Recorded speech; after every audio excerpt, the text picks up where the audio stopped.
Hello, everybody. What's up?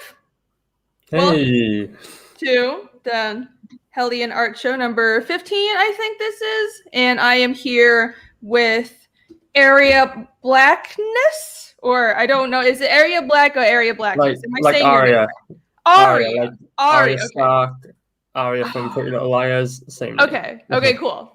I've been saying it wrong this whole time. Cool. Aria Black, or Blackness. And who is our special guest? He is the creator of Tailless, The Adventures of Tailless in Outer Space, and our special feature today. And as always, Chimera, our repeat guest, our regular at this point. Blingo's who is silent.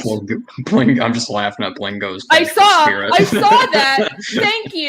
Thank you for that. I'm going to weep inside this whole stream now. Yeah, that's all my fault. I let Blingo. Why'd you let him die? You heartless. I didn't. Okay. We're done. I didn't. God damn it. Why do I even let you on my stream? Justice for Blingo?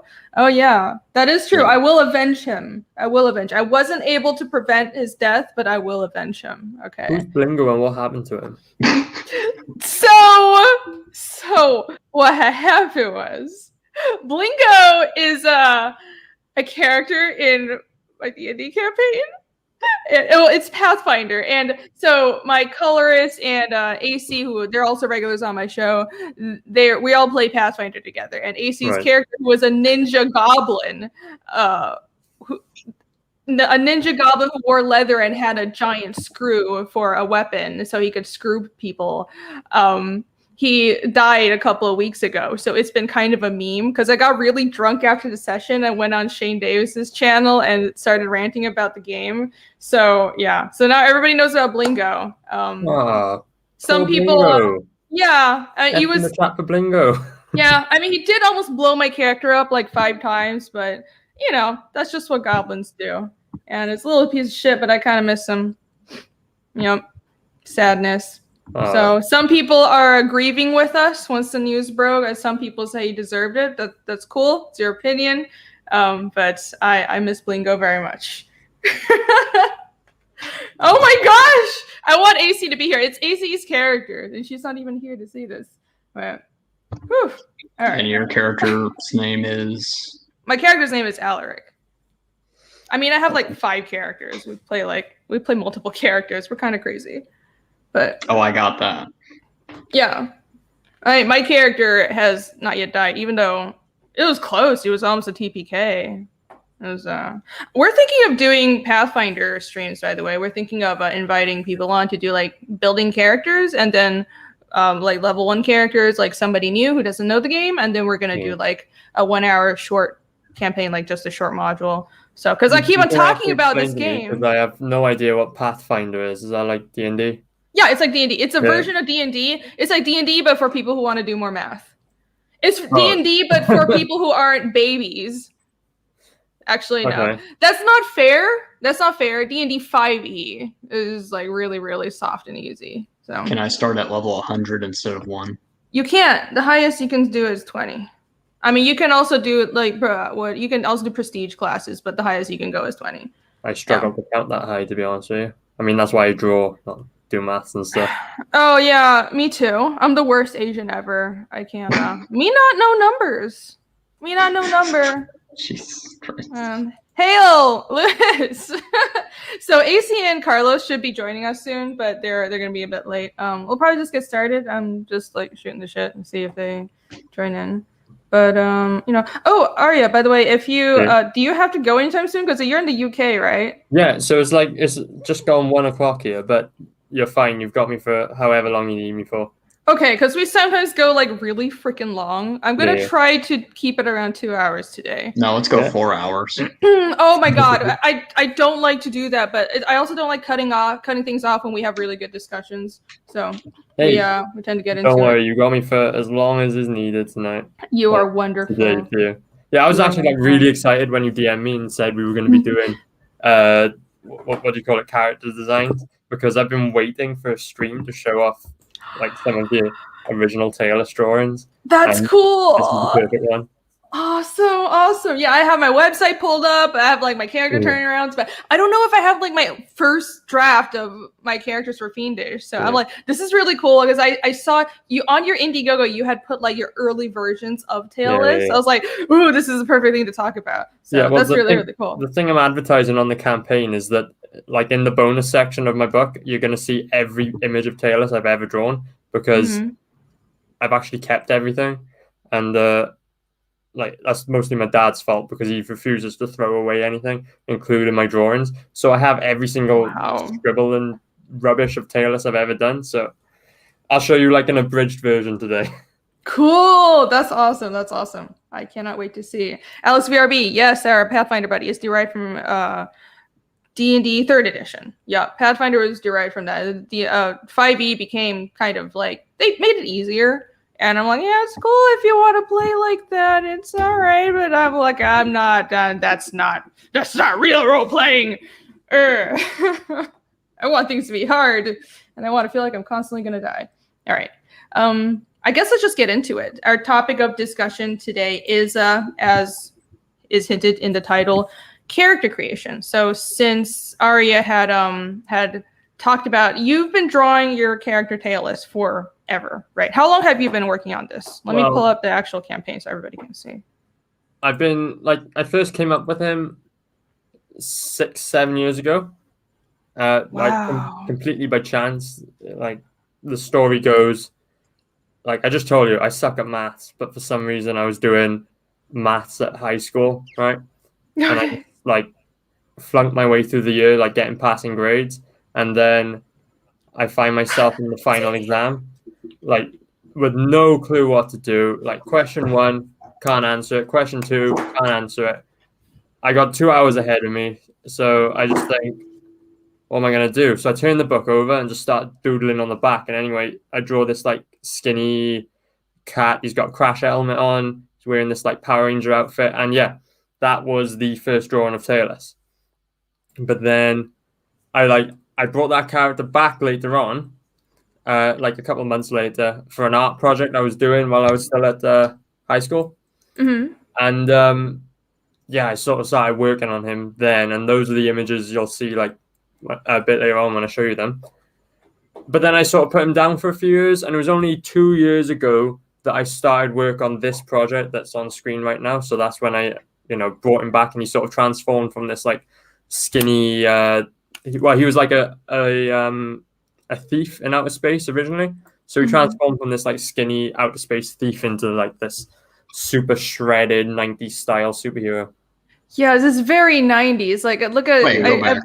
I'm looking at your. No, I'm talking about the fire. Look at this. Those were 3 tits. That character had 3 tits. Yes, yes, she did. Nice. What, is that your thing? You like Look, that? if you need 3 good reasons to back this campaign, they're right there. So. Bam! That's a good one.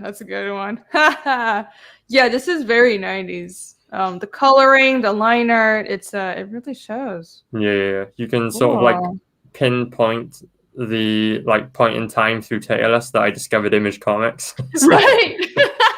Yeah, I can see the influence. What is Tailless? So Tailless is your character, your lead character in blue here. I when I see the character, I mean, I know it's like a space creature, but the first thing I think is like Rabbit Space Bunny.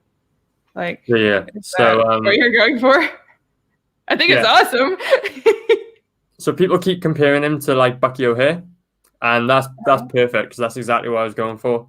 Is this book is meant to be like Saturday morning cartoons like Bucky O'Hare, Transformers, Ninja Turtles, all that good stuff.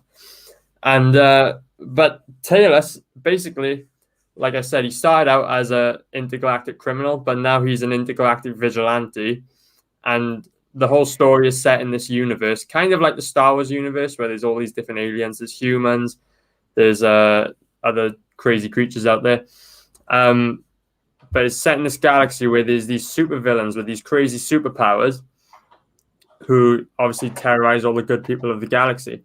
And these the good citizens of the galaxy have this intergalactic police force, kind of like the Green Lantern Corps, but they don't really have any powers, who are set to defend them. But since they've got no powers, they don't really stand much of a chance. So that's why they need someone like Talus and his psychic Jet, two intergalactic vigilantes who themselves, they don't have any powers, but they use their wits, their muscles, their crazy cool sci-fi gadgets, and their good looks to save the day. So yeah, that's the adventure of Talus in Outer Space in a nutshell. Basically, so far, the book is composed of 7 mini comics. That's because this is the book I created to learn how to create comic books. So I didn't want to, jump right into my first 22 plus pager. So I broke it down into 7, 8 page mini comics. And yeah, each one's a brand new adventure, brand new bad guy.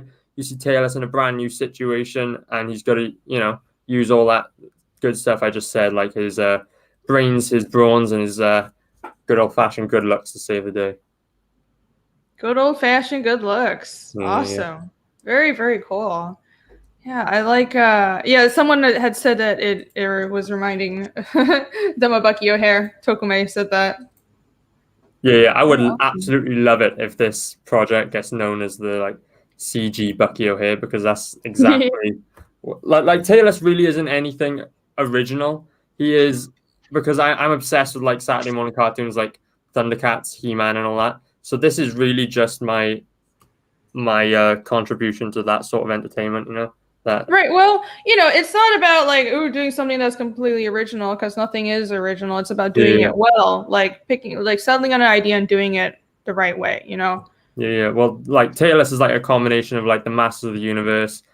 He's got a Power Rangers outfit on, and the whole personality, Jet and Talus, they're meant to just be my versions of Han Solo and Chewbacca, pretty much. Awesome. Yeah. Very, very cool. Those 3 boobed aliens. I don't think I've seen. I mean, I'm sure I've seen 4 boobed aliens. I've never seen 3. That's very unique. I think that might be probably a selling point of this. You probably could market that a little more. It's hell yeah. You know what? I was thinking of in future campaigns, I want to do more merchandise. I was thinking maybe a mouse pad with. You get those ones with the boobs. Yeah. But my one would just give you arthritis, because the third one would just be really uncomfortable. Yeah, it'd just be that'd be hilarious though. It'd be a collector's item. Oh, that's so great. Yeah, because Raging Golden Eagle has been doing the mouse pads. And yeah, exactly. I've been thinking of doing for my character Ragna, who's also well endowed. Whatever. Embrace the fan service. Hell yeah, I think you should make that into mouse pads. That'd be hilarious. Yeah, and I guaranteed a solo. A third boob for me. Right? Well, I'm sure. I'm sure you can find it. I'm sure you can find it. Very nice. Look at those inks. I like the inking. Thank you. Are you so how much are you doing on this project? Are you doing everything? Everything you see apart from the trading cards is done by myself. So I do all the artwork traditionally. Nice. And yeah, one of the rules of this campaign is if you see an image on screen, you can purchase it, because I've actually got every single. Obviously, I draw everything traditionally, so every single piece exists, and you can purchase it. There will be a tier for it on this campaign. Awesome. That's a very cool idea. Yeah, I kind of wish I did that.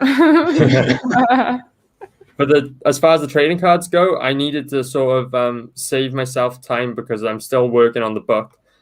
But also, I thought it was really cool to get my 4 favorite artists from CG to do the trading cards for me, because I just love seeing my character done in their style. So we got Max Hedstrom, Preston Acevedo, Chubb, and Mike DeBrune from Life on Quora to do the trading cards for me, and they're absolutely beautiful. I'm blown away by the artwork.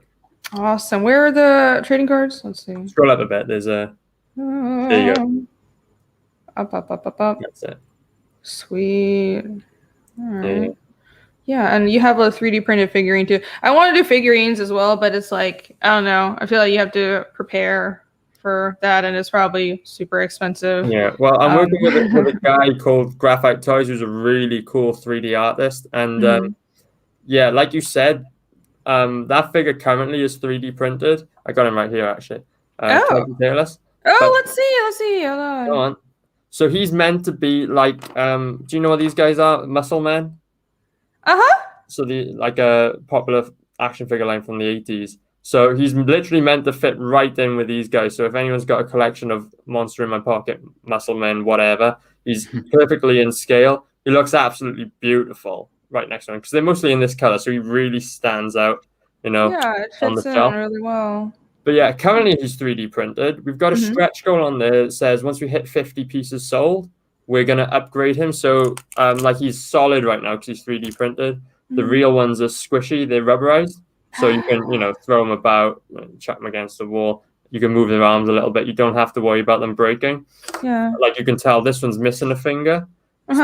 He's the one I used in the trailer, and I slammed him down on the face while I was filming. So yeah, he lost a finger. But I promise backers will get theirs with all 10 fingers.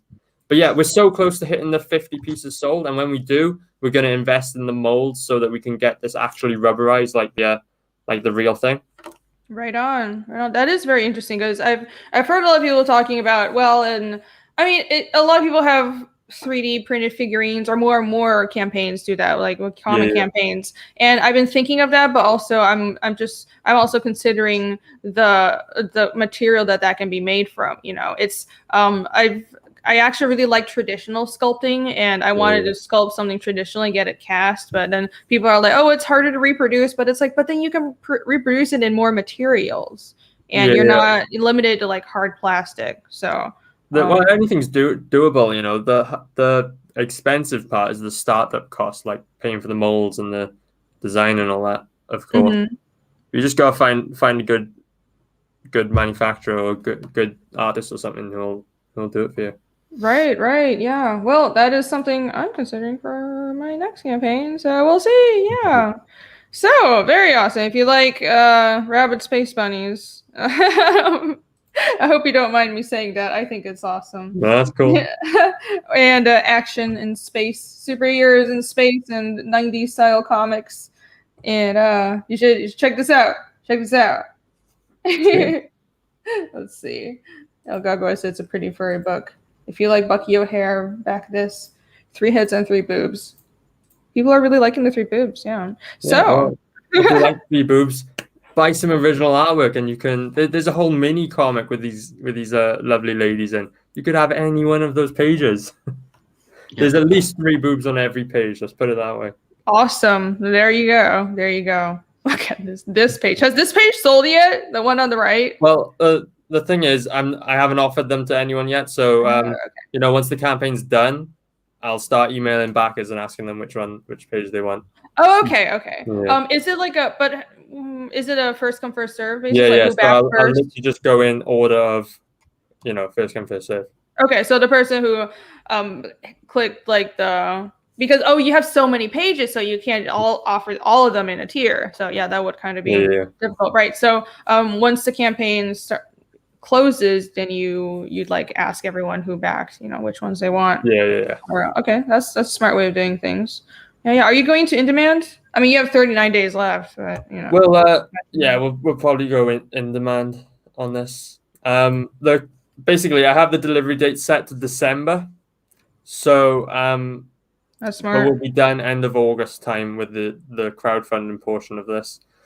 So we'll see. I'll leave it up for as long as it's still viable, Yeah, that's smart. I don't know, some people want to take it down once they start fulfillment. But I'm gonna keep mine up just because, like, once people get the book in their hands, that's really good advertising. Like, if they get the book in their hands and when people see that the book exists and it's actually being shipped out, then some people are waiting until they see the product finished to back it. It's good to keep it in demand for a while. Yeah. I will say I've already got my next 2 projects lined up for January now, so this will probably be gone by January. All right. So it won't be in demand for long. Yeah, probably not. Get in on it, Shane O'Sullivan. Tokamei says loving the color palette of this. Yeah, you got it. Yeah, it's a very good color palette. And you got the coloring right down as well, like very 90s coloring. Thank you. I've just enlisted my girlfriend, right, as chief TLS colorist from now on. We literally discovered within the past like a few days before the campaign launched we discovered she's got this really, really good talent for coloring comics. And I've been with this girl for 6 years, right? And you just didn't know. I've been like, where has this been this past 6 years, when I needed it? I guess that happens. You just never know until you're actually in a situation. Yeah. Her hidden talents are coming through. Is she coloring all of? So I've colored issues 1 through 4. Okay. And so I've basically got her on issues 5, 6, and 7 now. Okay. And she'll just go forward now with the rest of the series probably, because with like very little practice, she's churning out like some nigh on professional level coloring. Fantastic. The title text also reminded me of. I saw that, I was like, that's Metal Erlant. That's heavy metal. Yeah. Yeah, I'm all about like super 80s synthwave stuff. I miss it when comics could be like that. Yeah. Was that a wraparound cover? Can you go up a little bit? Yeah, wraparound covers available for sale as well. All those this more one up, more. There you go. What, this one? Yeah, that's a wraparound cover. Yeah. So this is one. This is going to be about 80 pages altogether when we've added the bonus section to this book. So it's going to be, providing we hit the next stretch goal, which is not too far off, we can hit it pretty easy. We're going to end up with 56 pages of story, so 7-8 page mini comics, and then add to that the individual covers of those mini comics. Add to that the bonus section. We're going to end up with an 80 to 90 page book by the end of this, and so that's the wraparound cover for the actual Taylor's Collected Edition. Okay, so this is the cover for the whole thing. Yeah. 80 to 90 page book. Yeah. Fantastic. Hell yeah, that's a good cover. It's nice and epic. So you got Tailless. Who's the lady? So that's Adelaide, aka the Phoenix. Please don't sue me, Marvel. But yeah. So Tailless and Jet, they don't have superpowers. Jet's the Green Bird, his psychic. Mm-hmm. The dynamic is Jet is the pilot of this spaceship. He's also the eyes in the sky. He's the gadget guy. Whereas Tailless is the front man. He's the good looks. He saves the day, all that jazz. And then Adelaide is actually a member of that intergalactic police force I mentioned earlier. But unlike most of them, she actually has superpowers, and she's actually crazy powerful. She's basically a fairy Superman, right? She can, but all her powers are fire related, hence the name Phoenix. Nice. So she can flame on like the Human Torch, and then she's practically invulnerable in that state. And instead of laser eyes, she shoots fire and stuff. She's super fast, super strong. Basically Superman, but with whiskers. Right. Yeah. I don't know if you want to say that. Just say all the abilities, and it's just it coincidentally just happens to be like Superman, but that's totally has got nothing to do with that. And another thing, Marvel won't sue you just because you name it a phoenix, because that's Greek mythology. This is coming from a guy who named one of his characters Carnage. I looked into copyright. As long as the title of the series doesn't conflict, you can pretty much name any character whatever you want. Yeah, they don't own mythology, so I think it'll be fine. Yeah, I mean, there was music in my ears. Well, there was other Carnages, for example, like way before Marvel's Carnage. Yeah, there you go. That makes sense. It's AC and Nick. Hello. Hello. What's up? Hey. We had a bunch of failures in the kitchen and stuff, so we're late. But oh no. Well, we have to let you know. We're so sorry. I know we have disappointed everybody by not being here from the get-go. Terrible impressions. Please everyone was waiting for AC and Nick with bated breath. You're the stars of the show. Your D&D character is in the chat. Yeah, AC. I need to scroll up and find this. Let's see. There, Blingo's in the chat. Blingo's vengeful. Yeah. Oh my god. Blingo's vengeful ghost. Where's the other chat that told me it was my fault? Save me, bring me back. Oh my god, stop guilting me! I really feel terrible. Why did you? I didn't! I literally didn't! Jesus Christ. Keep going. It's terrible. yeah, so you have fans. I'm glad that this is a thing now. Everybody knows about it. Doja-kun, hello. Thanks for joining. What's up, Dunrungle? So yeah, Dunrungle says Rip Blingo. Must say this every time AC and Nick are here. Yes, every time you see them, it has to be mentioned now. I mean, it clearly has a visible effect on Ariel. I mean, Rip Blingo. Yeah, I just explained to Aria what that meme is. You know, like how Captain America does the whole "I get that reference" bit in Endgame. That's how I feel right now. Well, I did just explain it to you like 10 minutes ago. So, by the way, this is Aria Black. He's the creator of Tailless that we're looking at the campaign we're looking at now. This is AC and Nick Mitsumidio. AC is doing my trading cards, and Nick is my colorist on Fiendish. So good to meet you. Oh, very cool. Are those like little little plastic figurines as one of your rewards? Yeah. Oh, that's awesome. yeah. Let me scroll down to. Oh, nice. Yeah, there's there you go. Yeah, you're 3D printed out, but you said you're trying to get them actually cast, so you can do it in like PVC, right? Once we hit the stretch goal, we're gonna get these molded out of actual rubber, like the muscle figures that they're based on. So they'll be, squishy. They make throw me them at your brother, throw them at your sisters. They won't break, Awesome. Yeah, Nick is a connoisseur of minis. Yeah. Well, he paints a lot of minis, so. I forget. Aria, I might be wrong, but do the old Kinnikuman figures rubber kind of like degrade? Does it like caved in, or do those actually like live well for a while? Well, I've got a bunch, and they're perfect, like original ones. Moving around, they're not brittle or anything. They're still as they were. So. Oh, cool! All right. That's great. Being able to. I didn't know they were that squishy. Yeah, well, they're literally meant to be like erasers. So yeah. Well, they're not erasers, though, are they? No, I wouldn't suggest trying to erase. They're too expensive for that. These things are pricey now. Huh. Nice. Someone should look into. Yeah, my camera was. I was adjusting it and it fell back. So. Oh, okay. I'm glad I can entertain you. I wonder if you could look at those like fancy Japanese erasers, like cute, like some of just like cute little like sushi dinners, and then it's like I don't know, all kinds of weird animals, and you can make erasers cast into those shapes. I wonder how to do that.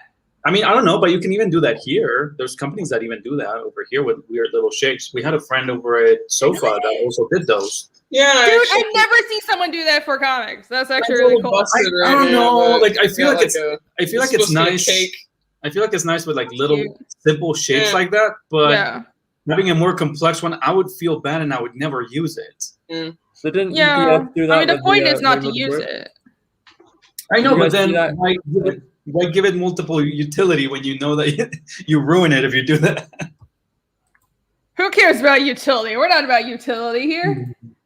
It's so making shit that looks cool, and that's it.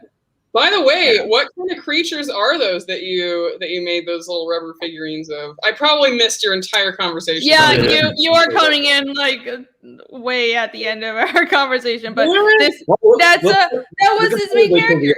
Because everybody also does their whole pitch at the end anyway. Well, we kind of just jumped in right away because, I was going to talk about character. Well, we're going to talk about character building, but I figured I want to wait until you guys got here, so I just let Aria pitch his campaign and everything. So yeah, but I mean, if you want to quickly explain who Tailless is. Tailless is just he's the 6 foot tall, spandex clad intergalactic vigilante. He's just, think of him like He-Man in a Power Rangers outfit with a furry head. So that's Tailless. He's the guy I made the figure of. I want to do other figures as well eventually of the rest of the Tailless cast, but that'd be cool. But yeah, that's Tailless. The Adventure of Tailless in Outer Space, like clues in the name, it's literally just his adventures in outer space. It's meant to be like Saturday morning cartoons where each episode is a new short adventure, new bad guy, new threat, new situation. That's the Adventure of Tailless Outer Space. Three tits. We've been focusing on the three tits. I need to change the title of the stream to the three tits stream because, like, and I've been telling Aria, you need to market that. This is like your signature thing. Yeah. So triple. I don't know. Do you have like a publishing company? You should. Well, I want to start. It's not really advertised on this, but this will be the first Blackness Comics book. And like I said earlier, I've got my projects lined up for next year, and that includes books that aren't created by me as well. I already have someone else signed to do a book through Blackness Comics. Very cool. I was asking because I was going to suggest you can use the 3 boobs as your logo, but ignore me. I'm completely immature. I have the worst taste. Hey, it's not a bad idea. I like the comment Jeremy just put in the live chat. Which, nice. There you go. Bam. Genius. Eric McIntyre says, tres chichis. What are chichis? Are those tits also? It's slang for boobs. Is it? I don't know. Is it? Yeah. Yeah, it is. It was like weird American slang. So, anyways, I know. Well, they started with tres, so I thought that was Spanish slang that I was missing. Tres leches. That would be fun. That you guys don't. Is that the thing? Is just that that means 3 milks. Hold on. But also cartas de leches. But this is also a very common dessert here in Colombia. Really? Oh, 3 milk. That would be really funny. If you actually don't end up branding that, I'm definitely gonna steal that and use it over here in Colombia for something. There we go. That's new merch ideas. Carta de leches. There you go. Does that work? What about leches? All right, fine. He doesn't understand. No, I didn't hear that. What was that? Can I say cartas de leches? Milk carts? No, bags. Oh, that's bolsas. That's bolsas o talegas. No, but in my lessons, they taught me like handbag is cartas. No, handbag is bolsa. There's nowhere in Spanish that does that. Really? Yeah. Well, Duolingo can go suck it then, I guess. What? Cartas as handbags. I don't know who that. You're thinking of what is it? Cartera? It's for purse. Oh, there we go. Maybe that. Cartera is purse. I just misremembered. Yeah. I'm stupid. Anyways. Carteras and then cartones is cartons. There you go. I'm trying very badly to learn Spanish. Anyways. Before we derail it more and talk about milk. Yeah. Hi, Chimera. I did not even see you. Hey, dude. With just the icon. Shockingly quiet. Joe Sontag is here. Hello. What's up? Hi. Let's see who else is in chat. Nolan Rockhard. Yeah. No, it's my brain mulched itself, and so when it's in writing, I do pretty well. But when I have to speak it, I like fucking it up in Spanish. But okay. Anyways, so. Let's get to our topic of discussion.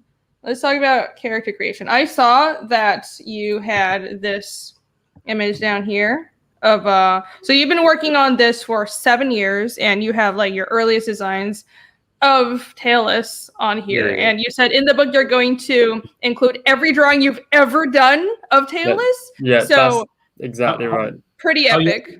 How young were you when you first designed this OC, Aria? Like 16. Oh, okay. Yeah, I was honestly, with the bubbly design, I was expecting you to say something like 10 or something.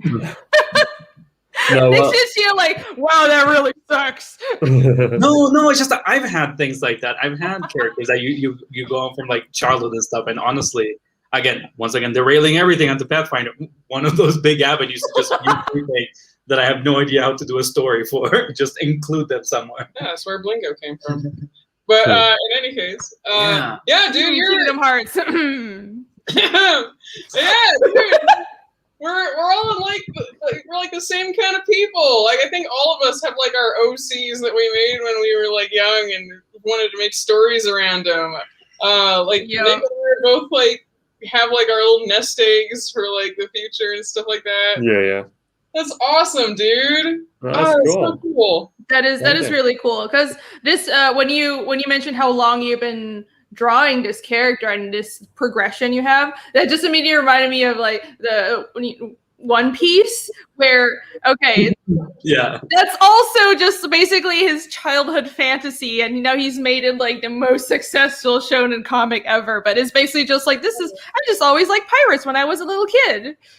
Super amazing. Maybe you can achieve the same level of success. If I I mean, achieved now half it's of about what you Batman. did, a fraction even, that'd be amazing. Yeah. Well, you never know. You just gotta keep at it. What, Well, One Piece outsold Batman, right? Yes. Yeah, But, so I mean, Batman? yeah. Yeah, well, that's no longer surprising. It's really, not. but- None of this is surprising at all. No, like the lifetime sales of Batman Yep. since its conception in 1939. Yep. Yep. That is impressive, to be fair. Yes. But It's impressive, but I'm not shocked. Like if Yeah. you've been to Asia and seen how like just ubiquitous, it's like you get like One Piece, I don't know, like milk cartons and One Piece erasers. like it's pretty popular. That like just like any of the big shonen books. Well, Demon Slayer is the latest one. That's like a freak.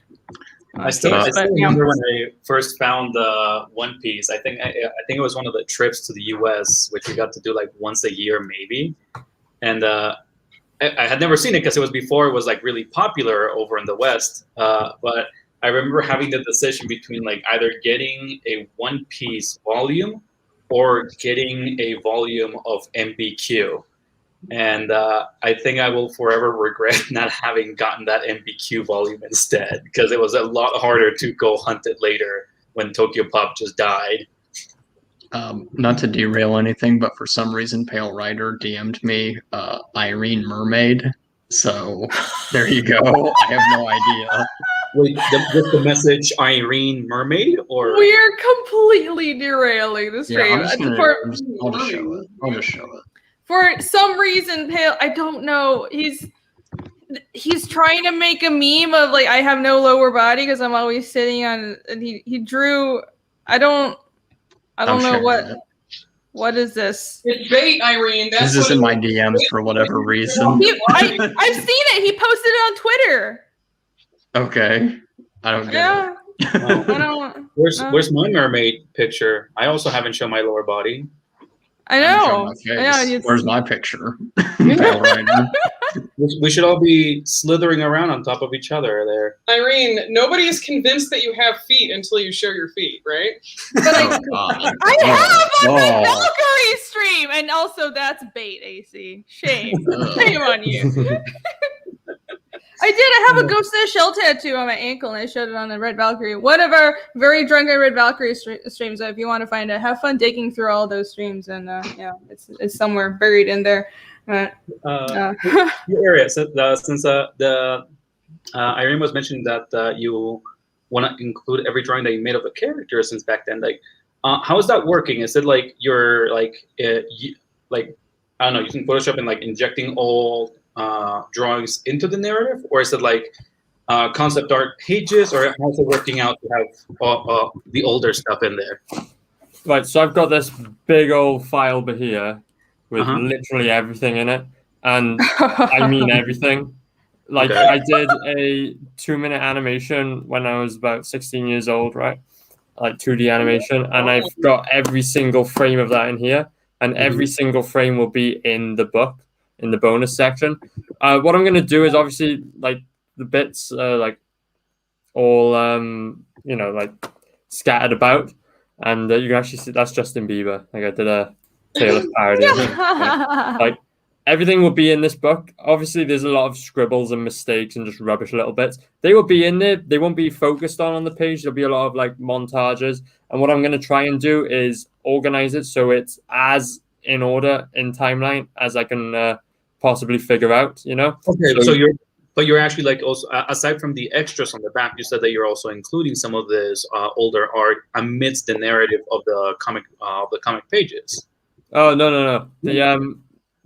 So 2 halves of the book. The first half is going to be the mini comics, so all 7 mini comics, and then the second half is going to be the bonus section which is basically going to show you the evolution from idea to where he is now. Oh, okay. So it's like concept art stuff on the back. Okay. Oh, that's charming.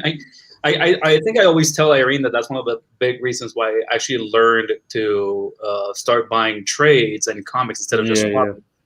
Sorry, am I using that term right? I'm always used to thinking of volumes. Trades is a collected purchase, right, guys? Yeah. So, like, I learned that because I huge fan of James Harren, and when the collected ones came out, I was like, I saw all the concept art for his monsters and his thought process on the back. It's like, oh, well, I want those, but I hate buying things twice. Dude, I have a question. Like, you mentioned that you have your animation in there. Yeah. You don't happen to have it in flipbook form, do you? Like putting it on the bottom of the page and then just being able to just flip the comics That would be really awesome. Well, it's not flipbook. It's literally let me see if I find it here. Or you can have a flip book for your for a stretch goal. I mean, I was gonna say next campaign, but you have like 40 days left, so. Like the way I broke it down was the 2 minutes is really long for a like flip. Every movement is in its own like mini binder, and well, think like 2 minutes of single frames. It's like there's loads. It's hard to show you on camera, but like totally different look for Taylor back then, like when he was skinny. But, it's printed in the margins. Well, it would be really tiny though, because you have to like fit the comic and other stuff. I would just like make a little flip book if you reach a certain stretch goal. Yeah, like the way that's gonna work is I'll have a page with every single frame. They'll be small, and then I'll just pick out cool ones to blow up a bit larger. Okay. Very cool. Yeah. Like, I made like a 10-second animation when I was in high school, and that was so freaking hard. Like 2 minutes is a very long animation for a high schooler, dude. That's really impressive. Thank you. Yeah, 2 minutes that's a lot of drawing. I don't know. All the animation I do now is like puppet animation, which makes everything so much easier. Computers save everything. Major respect for your dedication, man. I think the only experience I have on animating is the 3 or 4 frames of animation that I put into an avatar for DeviantArt back when I joined. Wow. I used to do like animation schools like during the summertime when I was a kid. So like I've got the concept down of you know like keyframing and working through an animation traditionally. So I can do that bit pretty good, but I've never had the head for like the digital side. So using the software to put it all together, I just never figured that bit out. So that's why I've never done more animation really. Hand-drawn animation is like almost a lost art. So it's really impressive that you know that. But all right, do you also mean that about art? Do you mostly go traditional on there? Yeah. Like I draw everything traditional. Oh, okay. Color digitally, but like I was telling Irene, I've given up on the colors now. It's not my cup of tea. I've got my girlfriend doing the colors now on Taylor. So Perfect. Make her do all the work. Oh yeah. Well, you said she's actually really good at colors, and you just discovered really that. good. And the best part is I don't have to pay her. So. Yes. Oh wow! Isn't that nice?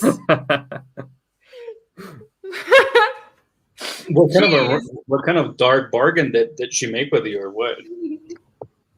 Hey, like I've been with this girl for 6 years now. So some would say she's suffered enough. Some would say the suffering has only just begun now that she's official Taylor's colorist. There you go. Oh boy, you're just going to keep on torturing her. Yeah. I don't know. No, she's willing sticking around, and if she wants to, if she enjoys it, then. She's brilliant though, my girl. She's so supportive of this whole thing. Like I've just been bumming around for the past couple of years trying to get my bloody superhero book out, and she's been absolutely great about it. Yeah, you know what? That's awesome. I mean, honestly, it only came to me after you had already mentioned it. But the longer that I look at the cover for Taylor's, it does make me think about some of the old He-Man ad comics that I downloaded a while back. Yeah, especially the little. What is it? I guess it's kind of small right now, but is it like an explosion going off behind them? Yeah, pretty much. And Yeah. you're exactly right, because He-Man, Master Goku is Universe, all that is what's inspired Taylor's. Yeah, you said you're inspired by Image comics, 90s comics, and stuff like He-Man. Yeah. No, So Doja-kun it's is like, very offended. What? You should have to pay her. Yeah, if you make enough money on this, like that'd be a great way of like repaying her for all of her work, and maybe moving forward with it. Yeah, maybe a stretch goal, pay my colors. Tatsunami, Okay, hello. Yeah, Scoundrel Pilled, what's up? Hello. Cool. I think Ryan Cardinal was in the chat. He was also doing a animated trailer for Kaias. Yeah, I can't wait to see that drop. I've seen the stuff he's been posting for now. It looks really, really cool. So you guys should go check out the Ryan Cardinal's stuff if you haven't seen it yet. Super, super awesome. I know I would love to do animated stuff, but I'm like, okay, I don't know. It's yeah, maybe I'll hire someone to do it. It's like I know some animation, but being spread thin enough doing everything on a project is already that's already a lot of work. Yeah. Are you is the animation you did available anywhere? No, it never went anywhere. Like it's unfinished.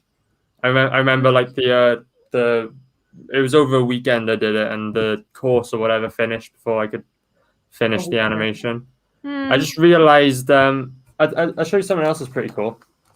I did Inktober a couple of years ago, and I did like a Cthulhu meets Taylor's Inktober, where like every Inktober sketch he meets a new like Lovecraftian monster. Oh, that's nice. Is that in the book too? It will be in the bonus section, but I've been meaning to do this, right? I just noticed we got a new backer, so I'll say this now. I was going to make an announcement on Twitter tomorrow. Whoever backs on this stream, I'll send you one of those Inktobers with your back. Ooh. Well, refresh. Refresh, yeah. Is it? Do you get a background? Let's see. Back on the stream, and you'll get Inktober. We've got one more so far. Let's see if we can get any others. Yeah, come on, check this out. This man's been working on it for 7 years, guys. 7 years! 7 years! Back to smoke! Oh my gosh. I know. I mean, I have like some stories from middle school, high school, and just like things I've written, but I kind of scrapped most of it. And like for me, it's more the themes and types of characters carry over to what I'm doing now in Fiendish, but I haven't carried over like the whole stories. It wasn't like I've been working on this for 7 years solid. I came up with the idea 7 years ago, just like on the fly, and I drew him for a little bit, but then I sort of forgot about him until only 2 years ago, and that's when I brought him back to do this project. So very nice, very nice. Well, we haven't quite gotten into our topic of discussion. We should probably start. Yeah. So I wanted to talk about character creation, and I'm not really sure what angle to attack it by, except you've been working on this for a very, very long time. So maybe something that could be what since we talked about having had everybody having had their characters or projects ever from long ago and kids and whatnot, are like what made you actually latch on to this idea that you had so long ago, specifically the character, and latch onto it to actually develop this project now? Because we all remember a lot of stuff that we did, or old projects. I know that some of us will also just like kind of shamefully keep those under lock and key. So like, what made you actually like remember this and like then latch on for the design and evolve it again and use a whole project on that? Yeah, that's a good question. Well, like his costumes based on the Power Rangers. I know I was watching a lot of Power Rangers at the time, because like I know I was like 16 still watching the Power Rangers. Massive nerd, I know, but I mean, you're in the right crowd. Like literally all the design components for Taylor's came from other media that I was consuming, like Power Rangers. His personality is literally Han Solo and Chewbacca for his psychic jet. And there's it's going to sound weird. There's an advert for car insurance in the UK where Hmm. they've got Skeletor and He-Man dancing, right? And it's real guys, it's live action, and they're in these prosthetic suits. And the look of it sounds weird. The look of those suits is how I envision Taylor to look. And that was one of the big that's why he's so like, You wouldn't have the link for that. I can bring it up for sure. Oh my gosh! Now this is a reference that he gets and none of us get. So send a link. I want to see this trailer. That sounds pretty funny. Or an advertisement. Yeah. But yeah, that's a big mix of stuff. Oh, go ahead. And that inspired you to. Sorry, that inspired you to think of the look of your character seeing this goofy commercial, huh? It was because I'm like, obviously, like everyone's into movies. I'm really into movies, and if I was to be directing or advising on a Taylor's movie, I'll drop the links to there's a couple ads. I'll drop them both in the private chat here. Okay, yeah, and I'll post them in the main chat, and everyone can be entertained by that.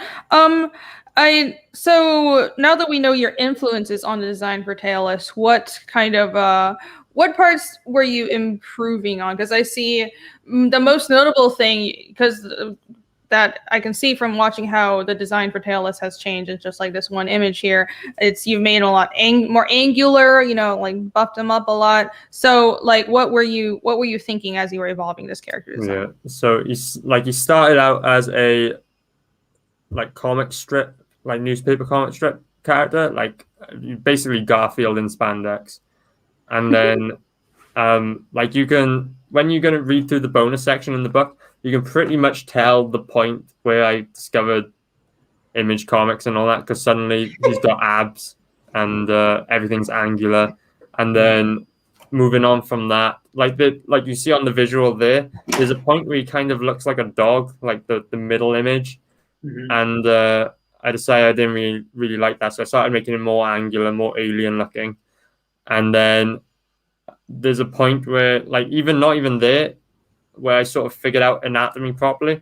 And then suddenly I start drawing the bulging abs, bulging biceps, veins everywhere, and give him some gnarly teeth and all that. All right. So it's just your influence is coming in, and you're trying to make him look more alien than just like a earth animal. Yeah. Well, it's also at a certain point I leveled up as an artist, kind of. So I just sort of figured out the ability to draw these things that I was imagining. Mm-hmm. So yeah. Well, cool. Very cool. And aside from the step that you had here, in the middle where you start being influenced by comics and stuff, you said that you actually rediscovered, correct me if I'm wrong, all right? You said 2 years ago, was it? Yeah. From what you originally picked up on what you had been working on when you were younger, and now what you're doing with it now, do you have any particular changes or influences that you started injecting into it on this new inspiration for it? The my 3 favorite books, they change depending on what they ask me, but my but one of those is always Arthur Adams, Monkey Man, and O'Brien. I discovered that, and then there's a point during the creation of Taylor's. It'll be very obvious once you read the book where I've discovered Arthur Adams, right? And I start trying to replicate the way he draws, and I know I'm just scratching a fraction of Arthur Adams' talent here. It's nowhere near. But I tried to design Taylor's. But when I picked him back up to start working on this project was when I was in deep, discovering all of Arthur Adams' work. I was buying Long Shot, Monkey Man, and O'Brien, and literally anything he worked on. And that was the biggest help in redesigning the character, was copying Arthur Adams, the way he draws and all that. Yeah, Art Adams is amazing. Yeah, I know every other artist says, Arthur Adams inspired me, but yeah, he's my favorite artist. I actually haven't heard that a lot. No? No. Yeah, I hear a lot of just Image Comics in general, Sean Murphy, and I don't know, but I haven't heard a lot of Arthur Adams. But now that you mention, I can see it, like the way you do the little hatches. That's right. Yeah. That's why he does like very bubbly figures with little like hatches everywhere. But yeah, very cool. Let's see. I think you got a new backer. Nolan Lockhart says number 66. Let's refresh. Cool. Yay! It's the Reedy Buff. Hey, so we got two. We got two so far. That's awesome. Yay! I'll be sending you one of the Inktober's. Fantastic. 64. Hey, that. Oh, we got an extra 2. Yeah. So you got 3. Yeah. Wow, you got another backer that didn't. Well, either it has nothing to do with this stream or. I've got a list of backers right on my phone. That like the list is titled "Backers with Weird Perks," right? Because I've literally sold some weird. I've sold my hair on this campaign, right? I was Wow! Wait, what? You sold your hair on the campaign? I sold my hair. Wait! Oh, wait! You mentioned this before. It was like a joke because you have long hair. I was just joking around, and then and then one person in the chat was like, oh, show us your hair, send me your hair, and I'm like, all right, I will if you back my buck. And the next thing you know, I got a new backer, haven't I? So. Oh yeah, no, I was there. I was there. Like that. I thought you were like, actually like selling the whole mane for like a wig or something. I'm not getting rid of the whole thing. This took way too long to grow. Yeah, I was like, oh, that's painful. You better be charging a whole lot if you're selling all your hair. Wow, that's amazing. If only I could have the same marketing capabilities. Well, awesome. Very cool of you to offer the Inktober sketches live on this stream only. So you have to back tail us now to get one of those Inktober thingies. And are you going to offer them? Is it like just a stream or are you offering them? I'll offer them. I've got, 30 plus 31 Inktober's to get through. So I want to get them all out. But I haven't offered them before. So tonight's the first chance to get in on the Inktober's. Cool. Yeah, you should do a thing where it's only when you're live on a show you offer those sketches. So good idea. That would be really cool. That's a nice promotion. Yeah, awesome. I guess so. Moving on, that's tackling another aspect of character creation. I guess just to asking everyone here in general, especially AC and Nick, because you guys are artists as well. How do you approach creating a character, like designing a character? Okay, so you're talking about first things you think about. When you say character creation, my mind goes straight to like first thing is like writing, like the purpose of the story and all of their like everything that you use to write a character to create them.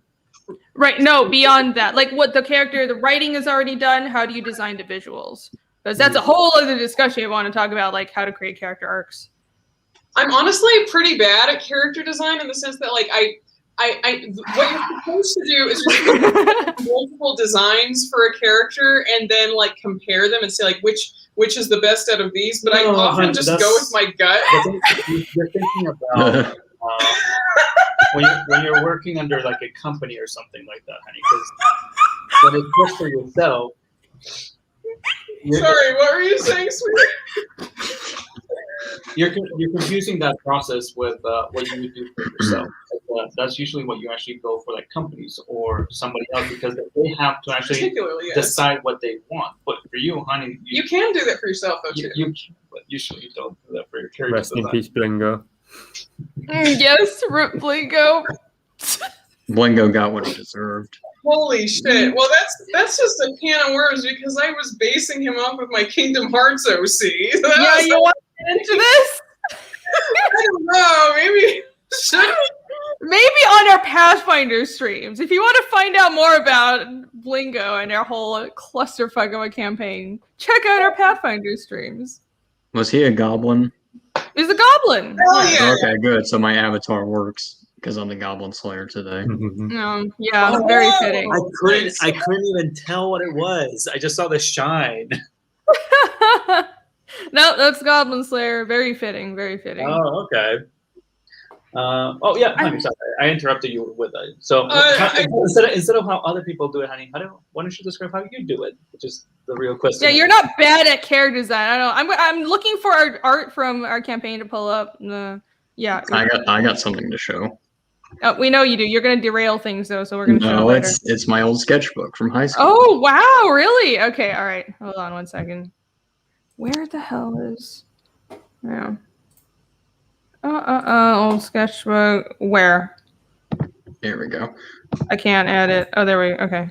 Yeah, so here's one of my characters, Megas, and Wow. Right. Amazing. yeah, basically a little Nosferatu guy with the Ninja Turtle bandana, a robotic arm, and a thunderstone that gave him electrical I powers. couldn't even tell that was a robotic arm. You know what? No, I'm amazed you're not an He has artist. a little cable. You should So, draw yeah. your own comics, Chimera. And now this is what he looks like now. So he's very Oh. different. He doesn't even have the robotic arm though. No, I Where got did rid of it. the pointies go? Yeah. I Yeah. gotta say, I missed the ears.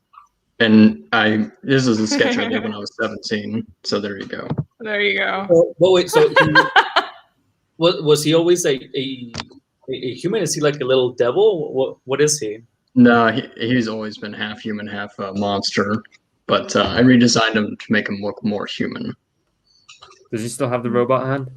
No. Yeah, I didn't see a robot hand. I have that book. Oh, I assumed that he would have had the robot hand. Okay. Yeah. No, I just added a bunch of shit because I was like 12 years old when I designed him. And so when you're a little kid, you have a big imagination. Oh yeah. Sorry to actually jump back here on the topics, but this kind of makes me wonder, especially since Chimera also just showed up a character that he made when he was a kid.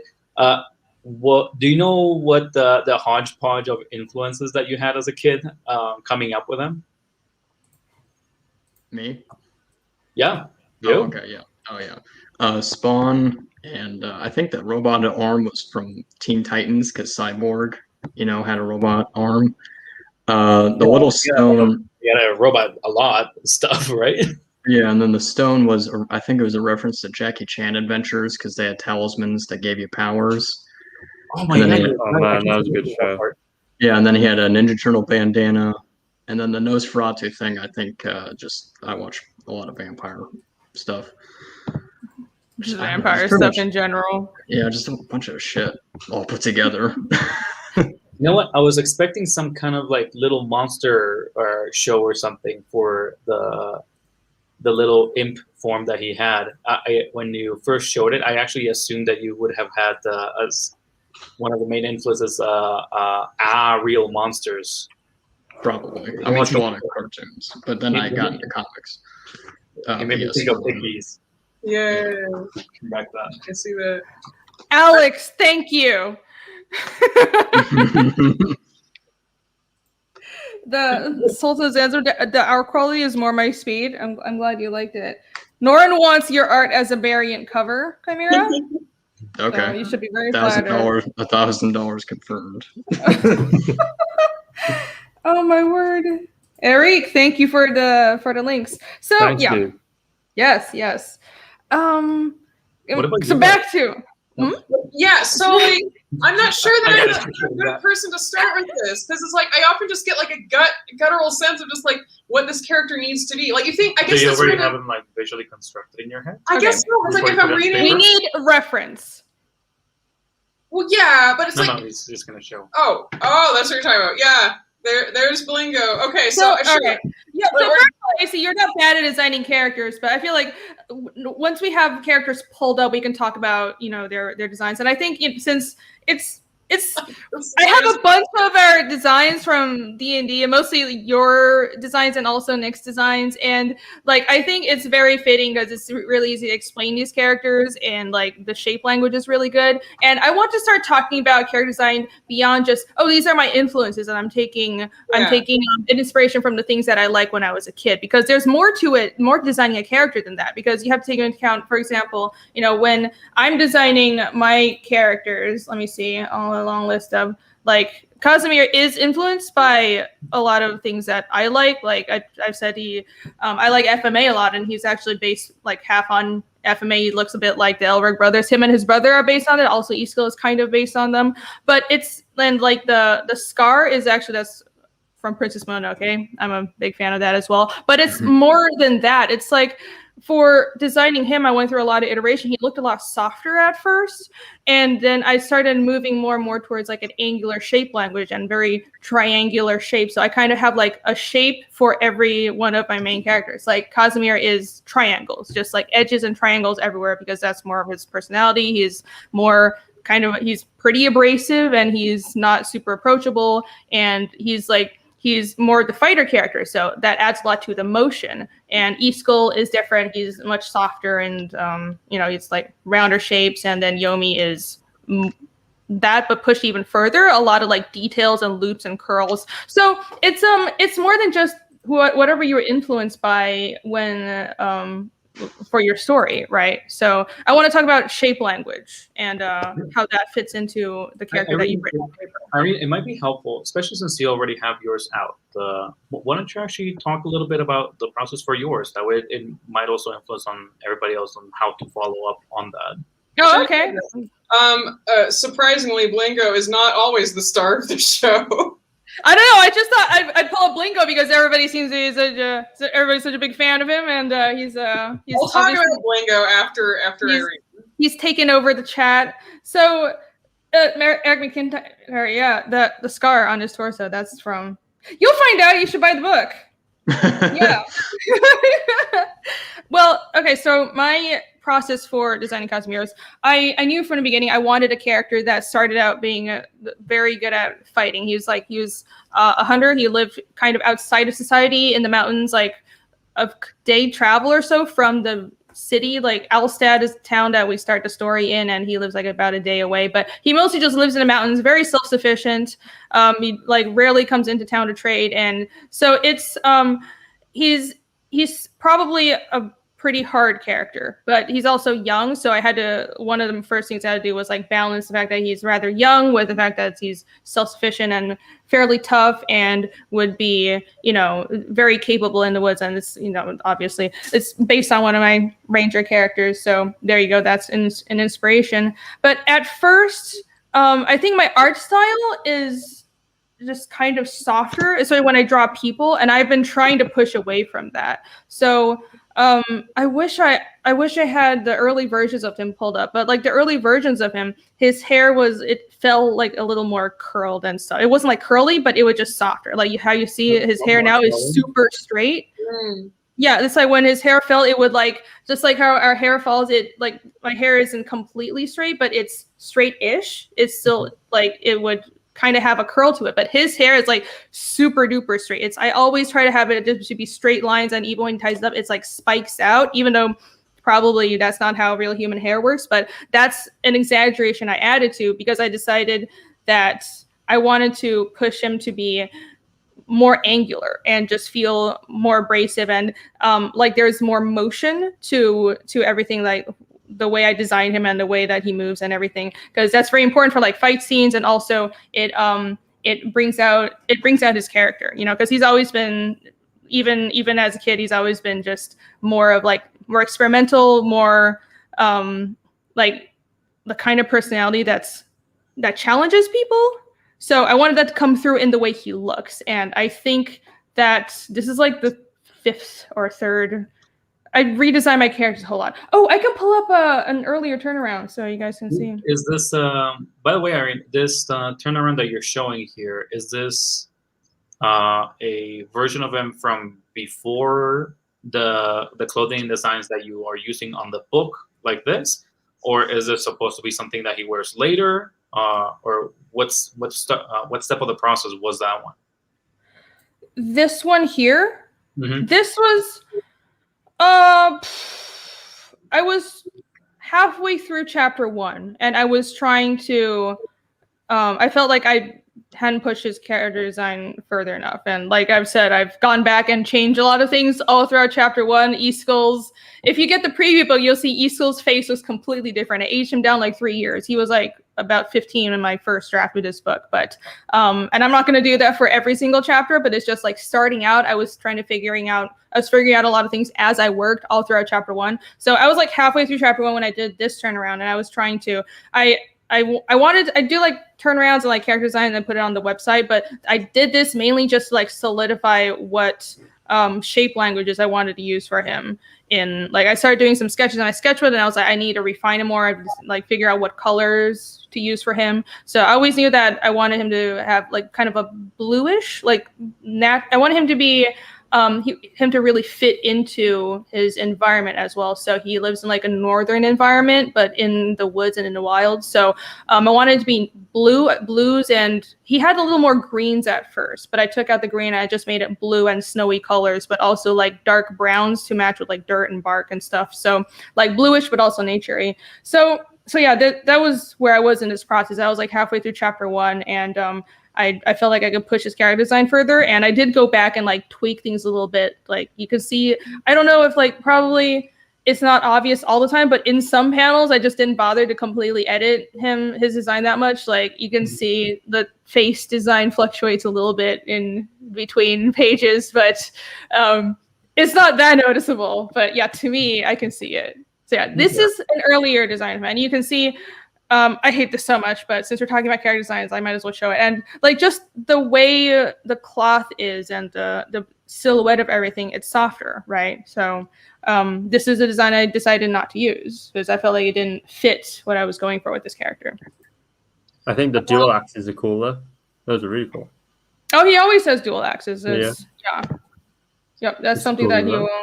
I wanted to ask you, how much of this is research and how much is just off the cuff drawing? It's a bit of a hard question because I tend to do tons of research. I just like really get into it. I just read Wikipedia for like 5 hours straight, or I'll get into a rabbit hole downloading pictures on Pinterest and stuff. And I'll be like, ooh, Slavic clothes, and then the next 10 hours are just me in a Pinterest rabbit hole. And next thing I know, my computer is running out of memory. And so that happens a lot, but I don't tend to actively like research while I'm like, oh, I need to do a design for a character. Let me research it. I will go on these sprees of like reading about things I'm interested in, doing image searches for things I'm interested in, and I'll save image folders of references that I think fit a character. And so I have a lot of characters in Fiendish that I haven't designed yet, or are just like tiny scribbles, like chicken scratch scribbles in my sketchbook. But what I have are folders of images, like reference images for them. So when I eventually get to drawing them in the comic, I'll go to those reference images because I already have a general idea and inspiration of what they'll look like. But what I noticed is from the script to me actually drawing them on a paper, things always change. So I try to not design something I have is set in stone, because when I first started drawing chapter 1 of Fiendish, I thought like everything was set in stone. I thought I knew exactly how this was going to go, but then things change. So I feel like, at least for the way I work, things are never done until I put them on paper. So there are a lot of designs that I don't do like early on. I just kind of let the story guide me as the story progresses, and kind of show me how the character should fit into the story. I don't know if that makes any sense, but it works for me. Did I answer the question? I don't know. Yeah, that's cool. Demon in the chat said like what I was thinking. I used to do the whole Pinterest thing as well, but like I noticed I'd end up down a rabbit hole, and like next thing you know, I've spent 3 days doing nothing but collecting Pinterest images. Yep, that's what I'm it's talking like about. It never gets done. So yeah. Ooh, I should show one of the. Let me show the folder I have for Casimir. That might be I cool. have a question, Irene. While you're doing that, one of the things that stands out to me about his design is the fact that his boots. You've made a very clear point of making his boots very thick around the ankles.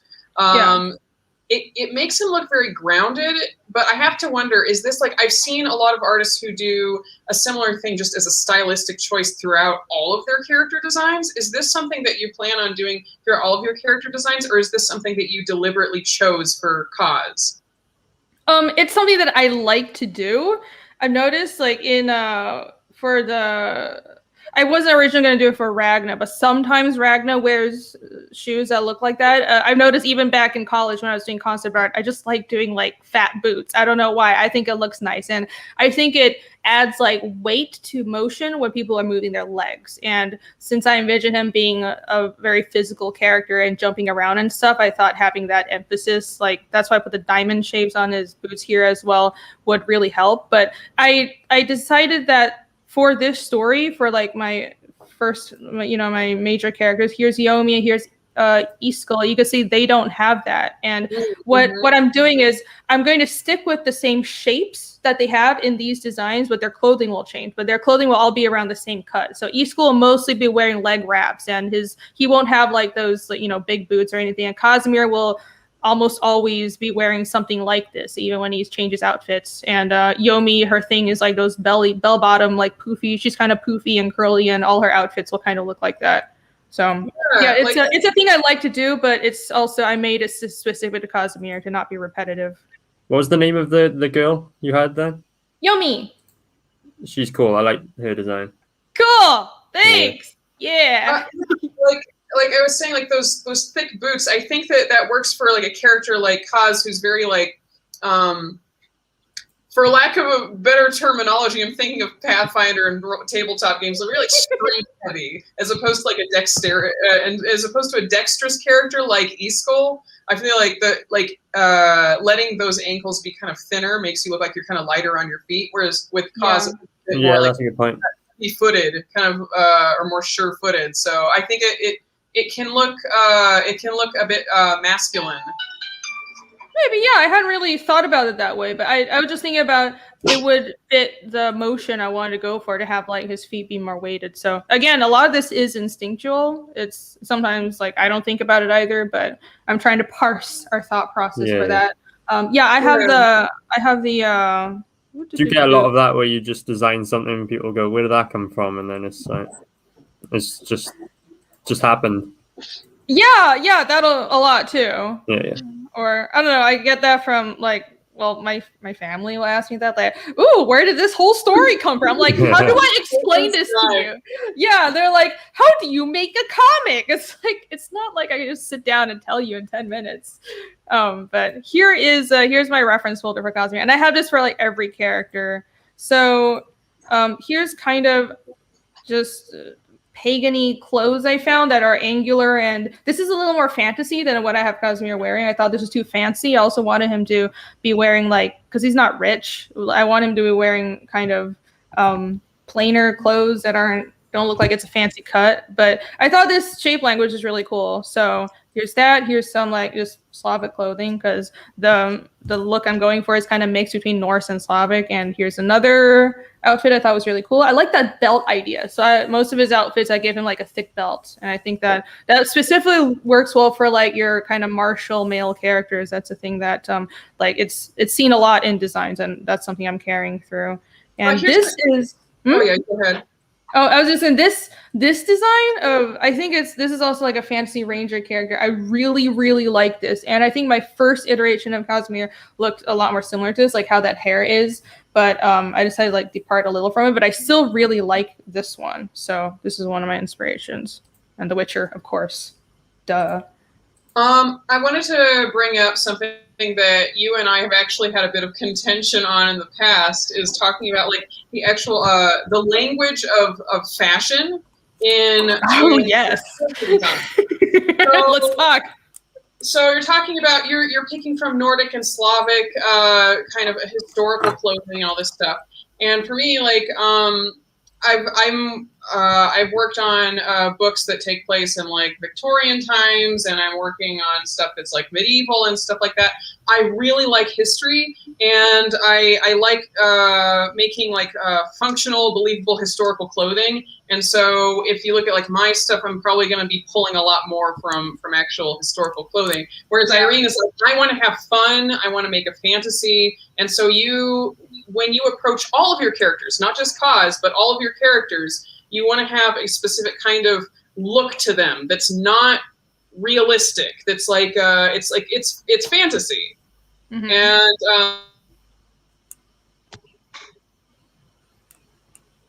It's like, are you form or function, right? Oh, I think ACU broke up for a second. Oh, did I break up my back? Oh, also, Okay. that's I really like that guy's color palette. I think that's a Kundayo from Kingmaker. I really like. This is from Pathfinder. very non-traditional use of yellow for him. I really like that about that character design. I think very subdued, but makes him pop out. Yeah. I like the leather armor. The armor is what I was referencing. I think I'll give Kaza armor like this in the future. That kind of leather armor. Yeah. And it's just like Pathfinder designs also have really good motion to it, so I take a lot of inspiration from it. But yeah, AC, I missed like the last like 5 words of what you said. It's pretty much all just like I'm largely repeating myself. Just you're creating a look for your general story, and you're working within. Yeah, I tend to. So AC is working on a story that's just beyond the stuff that you already work on for Oni Press and everything. Most of the stuff you do is a little more grounded in history. And AC, you have your own story that is pretty. There's fantasy elements, but you're trying to be very historical. You're doing a lot of research. But I decided to not fuck with any of that. I decided that I don't, I'll do research, but I want to be more free. I don't want to be constrained to like the history of our world. And I decided to just build my own world instead, because that makes sense, right? So yeah, this is kind of a different approach. And I think one critique that you've given me that is a very good critique is like form, like the balance between form and functionality. And I do try to make things functional, but I get carried away with the design of it sometimes. But I think in the end, you want them to look good, and you want to have the liberty to make them look distinct as well. Yeah, having things look good is much more important to me than like, say, I have a character that I can't talk about yet, but who I've been struggling with the design for a long time. And I keep on making her design seem a little too modern, and AC's been saying that she doesn't like that because it doesn't fit my like pre-medieval setting. But I'm like, well, she's supposed to stand out a lot. And like, as long as the materials look like they can be feasibly exist in this world, I don't particularly have a problem with it. So, but I think it's a balancing act, because it's like, I was like, she had like low heels at first, but then AC was like, that's blasphemy, and I decided, yeah, you're right. I'm not going to give her heels. That doesn't really make sense. It depends on the kind of heels. You know what? That's actually me to a conversation that we had a while back. I don't know if we actually had it with Irene. Kamira, are you guys familiar with the Netflix series for Castlevania? Yeah. Yeah, what about Castlevania? Well, I was gonna say, oh my god, look at all those folders. Oh yeah, this is my character reference folder. Jesus you guys wanna your colorist is frozen. Are we frozen? Oh no, you guys are frozen. This is my other reference folder. So ICC, I have beasts, I have characters, design, gods, gear, faces, environments, hair, iconography, marketing. Oh man, you want to see my environments folder? It's totally nuts. Yeah, so someday she was on my stream and we went through her little freaking Excel folder of her dictionary. Such good reference. Fucking nuts. Yeah, so this is what I just spend like days doing this, and I sort everything out very neatly, as you can see, into these folders. So this is Dorvo. It's a town that will eventually come across. This is Alstad. There's references I found for that. Oh, God. Yeah, this is how I do research. I tend to have everything researched ahead of time because I want to feel like the world is solidified in my mind before I design anything. And so when I'm drawing it, it kind of just flows. Like I know exactly what I'm going to draw before I draw it. So it's like I can envision a house before I put it on paper. Yeah, what? So you can hear us again, right? We just I can hear you. Yeah. Hun, what were you saying? Since you guys were talking about the differences in functionality and also attachment to realistic reference, it was actually making me think about a lot about Castlevania, because they do have a mix of that. Clearly they want to put it into a certain time period, but they're taking a lot of stuff from the very anime influenced designs of the actual game series. and it kind of looked normal throughout most of it. But there was this one point in the series where both AC and I just kind of stopped with this one character that showed up all of a sudden, and it was this city guard that showed up in the last season, and she just pumped out so much because her fashion was Is her hair specifically? Yeah. Like her fashion seemed to make sense with this combination of just like, oh, what's trendy, and how fantasy is supposed to look. But You mean the non-binary haircut? I guess so. Yeah. Like, she had like a short mohawk. Yeah, And then, that's the non-binary haircut. Yeah. So like it is actually It's more just like shaved on the sides of the head and then the long and floppy on top, so which like, is very modern. Yeah. And the thing is just that it made me think a lot about character design that shows up specifically, since we always talk about like Pathfinder and stuff, like people that want to make their characters in like D&D and stuff, they take a lot of looks similar to this because they want every character to look very trendy, but it definitely clashes if you put it like in contrast with a medieval fantasy world. And it just it popped out to me like when we saw it, like Aaron and I was like, that is somebody's tiefling D&D character just dropped into Castlevania. And it's just like it is, because when you see it, you abstract it from the setting. It's like that is a nice looking character design. Clearly, somebody's probably OC for that look, but putting it into this world where nobody looks like that, it is very jarring, and it looks like they actually came from a separate time period. Right. Yeah, actually, I've heard that about looking at historical films of the, like if you talk about like, oh my god, my words, like if you're looking at films or other productions of historical plays or historical stories of any kind, I look at medieval stuff a lot, lots of like Shakespeare and all that stuff. If you look at the hairstyles, you can often tell just by the hair alone. Or the makeup. Mostly the hairstyles would have been told like to find out when it was made, because the hairstyle, people tend to like, oh, they had bowl cuts bowl cuts were popular in like the early 1400s. Nobody likes those, so let's just give them modern hair. And so that's like always something that bothers me. But just keep it consistent, so long as you know what you're doing. And if you're working for a modern audience and you don't care for it to be timeless, then fine, go for modern hair. But if you want it to be more timeless, then that's something to consider as well when you're constructing the language of your whole setting.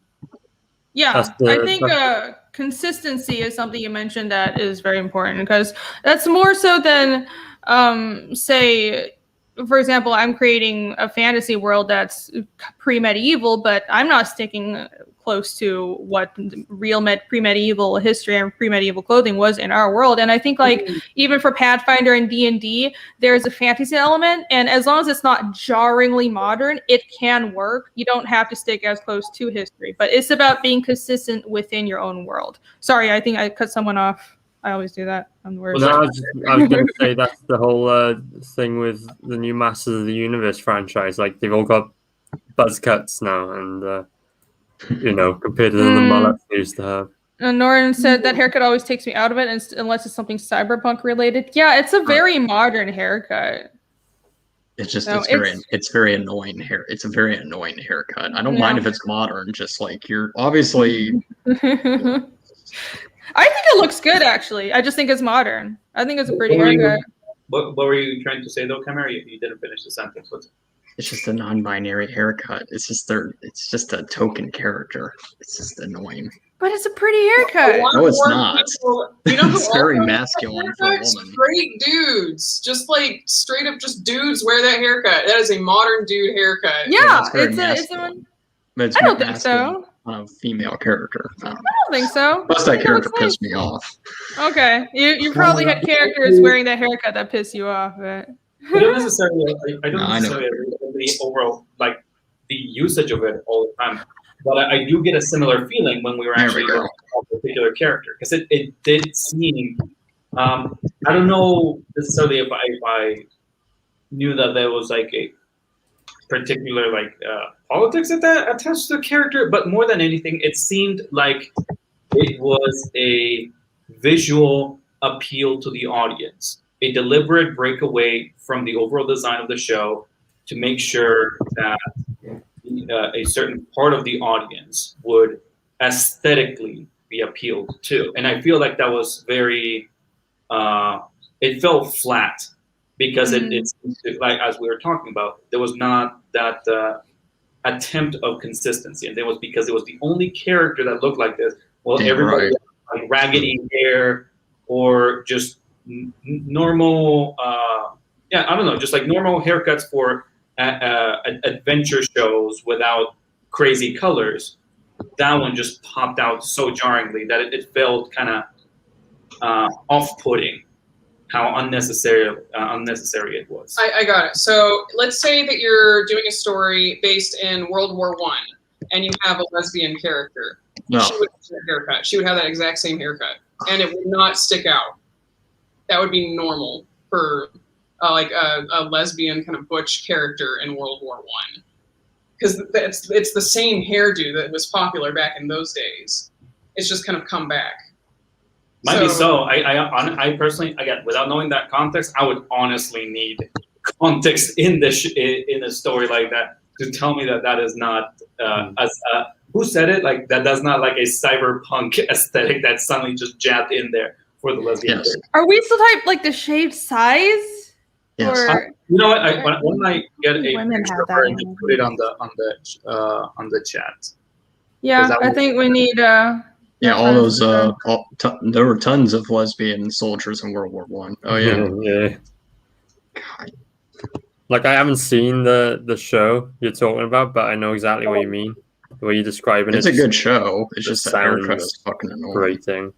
Yeah, I mean, I can let me Well, see. I've seen so shaved many other side shows that have the haircut. same problem. So yeah, I know what you're on about. I was actually surprised season 4 was decent. It was way better than season 3.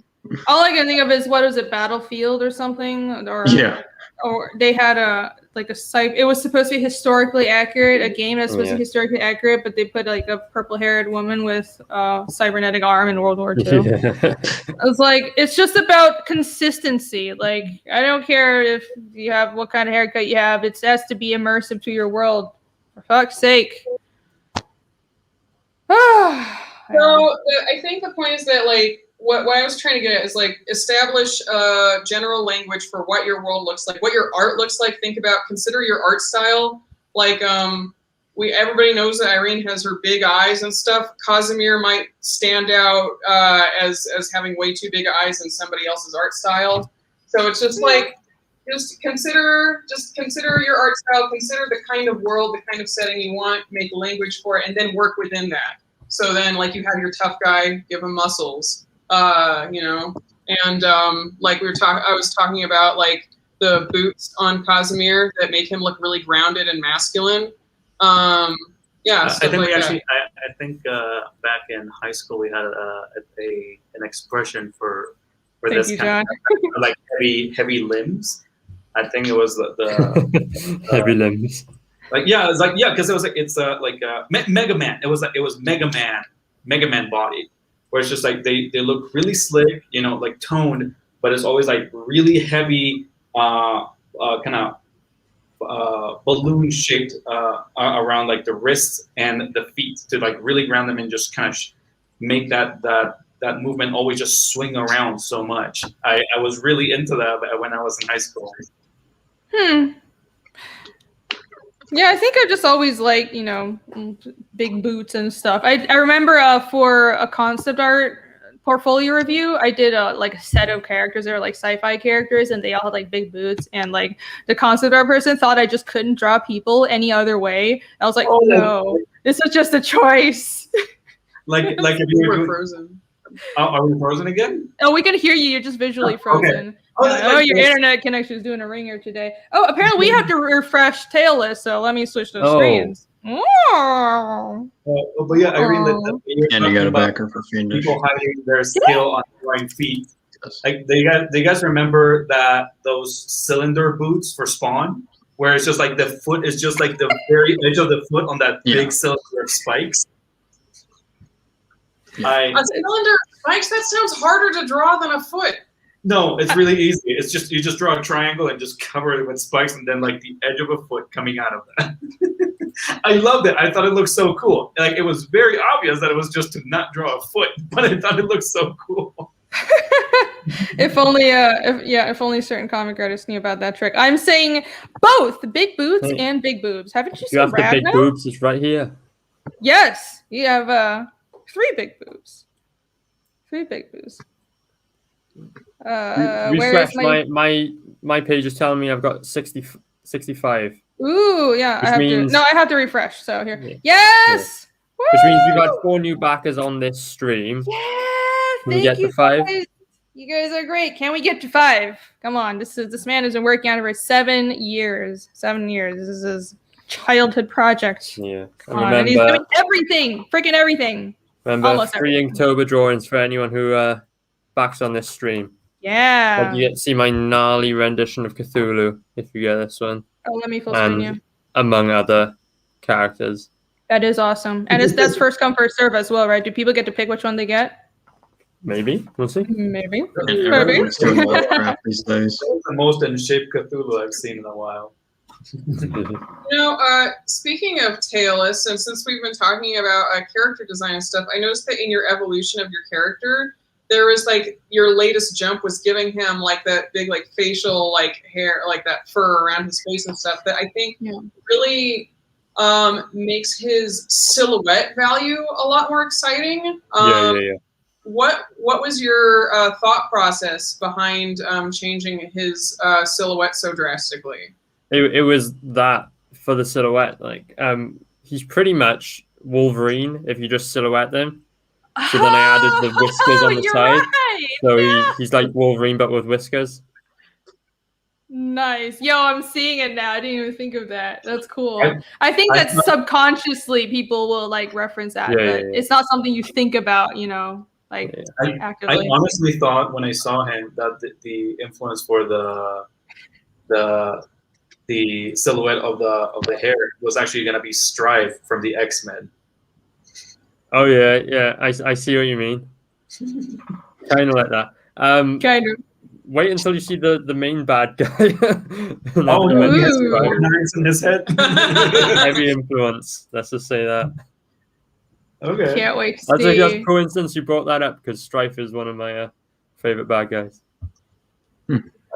Awesome. Maybe that was part of the influence as well. As Yeah. long as you're not super aware of what it's just a character that is attached to a role so much from something you've read, and when you create a similar character, you subconsciously do a similar design. That happens a lot as well.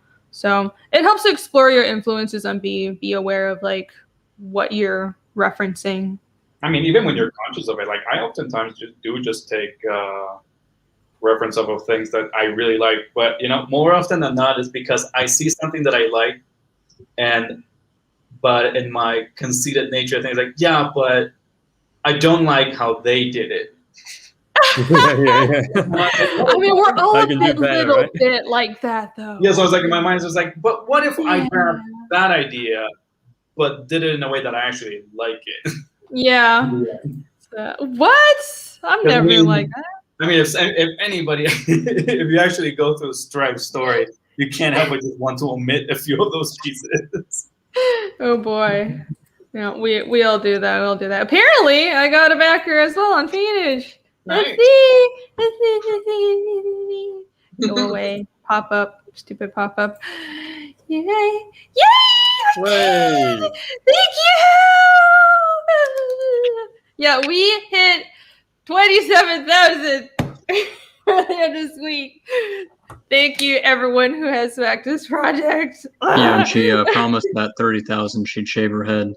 I did not promise that. You call me a chimera. No, I am considering. Apparently, it's I might dye my hair for like I don't know 40K. Let's say 40K. I'll dye my hair some crazy color. What, like purple, like Yomi? No, yeah. If it's for 40K, I will. I was gonna say red because I actually like red. I'll dye my hair Yeah. red again. Well, yeah, but then That's it's not really a stretch goal. That's just accelerating you painting it. But I also don't want to. I also don't want to dye my hair that much. I'm trying to keep it natural. But if it's 40K, I will dye my hair. Okay, Yeah. so 40K. Irene will stand up. I will reveal myself as a.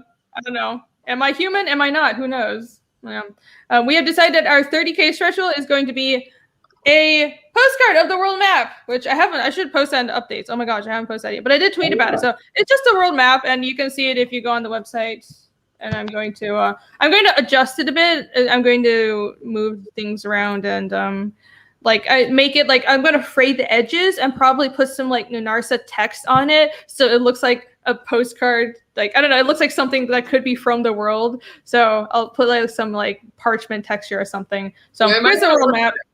Your map looks very technical. It looks very modernly made. With just all these very very exact text and all that. Oh no, it's not immersive enough. Ah! That is really cool. It's too exact. It's too precise. Well, yeah, but it's because it's a functional map. I'm trying to make it look like a satellite image because I need to like see where everything is, you know. But yeah, maybe I'm not gonna. Okay, I was considering, actually already started on like a hand drawn, like a, you know, like those ancient medieval cartography maps. I was going to do, AC, you can't complain about it and then like act exasperated when I say it's not good enough. You have to change the style. Oh, Irene, why would you listen to me? That's so stupid. Joking. No, you can't. You know me. You know I'm actually going to do it. Project. It's like you forget like who you're talking to. By the way, guys, this is like the 7th map. This is the 7th version of this map or something. Like the 9th version of this map. I was right. Ooh, you want to go on a real tangent? Let's look at some old versions of the map. Oh man, this is why our streams go on for 4 hours. But yeah, I've done a lot of editing. Let's go through the entire dictionary. That'll take 4 hours. I mean, you can do that on your own time. It's on the website. Good God. Yeah. By the way, I have the dictionary on my website. I think people have seen like the alphabet, but I actually have the dictionary. Oh my here. God. Yeah. See, and I actually just updated it today. So What is I was wrong working. with you? I was working on some. What is this called? Is this in universe language? Yes, it is. This is called Nunarsa. It's a language God. for. That is a level of commitment to the project that just, that's gives me anxiety. yeah. So here's yeah. It's never this gonna is the end. definition of insanity. Like I've been struggling with Spanish for long enough, you know. I mean, me too, but you know, I've been struggling with Spanish because I'm building a fantasy language. Okay. What was I gonna show? I was gonna show the world map. Okay. What were we doing? I was gonna show people my early versions of the world map. What you need to get this onto Google Translate. Like, you know how they have Klingon? You need to get your guess on there. Oh, that would be great. Yeah, let's see. Where is my window? Here you go. Because we're all about tangents here. This is one of the earliest versions of my map. There you go. So this is actually a sketchbook doodle that I scanned in and I like colored over, and everything has changed a lot since then. I have older versions. Let's see. Oh yeah, here you go. So that's when I first digitized it and changed things up a bit, changed things up some more. Everything is really dark and you can't see any of it. But I don't know, there's a lot to think about when you're making these maps. Like it's like distances between locations and whether or not it fits your character's journeys, like landscapes, and whether or not the terrain matches. And then you have to think about the kinds of economies and societies that you're building, because it's a fantasy world and you have to build everything, and like whether or not the geography actually matches the terrain that this culture is set and all that stuff. This is the last version of it. This is version 8, and it's pretty close to finish, but then I realized I wanted to like pinch the area between the two continents a bit and kind of like adjust some shorelines. So it's just like small tweaks and stuff. This is the final version, or yeah, this is the final version. I might tweak tiny things, but this is pretty final. I'm pretty happy with this. So this is what we're using right now. But I mean, you know, it's if you really want to see some insanity here, this is the culture map. It's actually the linguistics map, but it like linguistic language kind of closely correlates to culture. That was just the Pride Month map. Oh yeah, this is just for the map that I colored out for Pride Month. No, this is like the different language and cultural regions, and then I have this is actually I mapped out the languages and their cognates to real world languages. Anyways, all right, everybody's really quiet, and I feel like that's a sign for me to stop. I mean, even if we're talking about it, the fact that you're rapid firing as usually when you get excited, so it's not like anybody could have gotten a word in there. You know, as Aria was saying, you know, it's like he's been working. Hey, look at that! There you go. Enjoy. Yeah, as Aria said, he's been working on his story for 7 years, and he said that you're giving him anxiety. Yeah, that gives me anxiety too, looking at like all the work you do. I'm like, oh no, man. Like, do you sleep at all amongst making maps and languages and all that? Yeah, a little. You can't see his legs though. Is he a mermaid?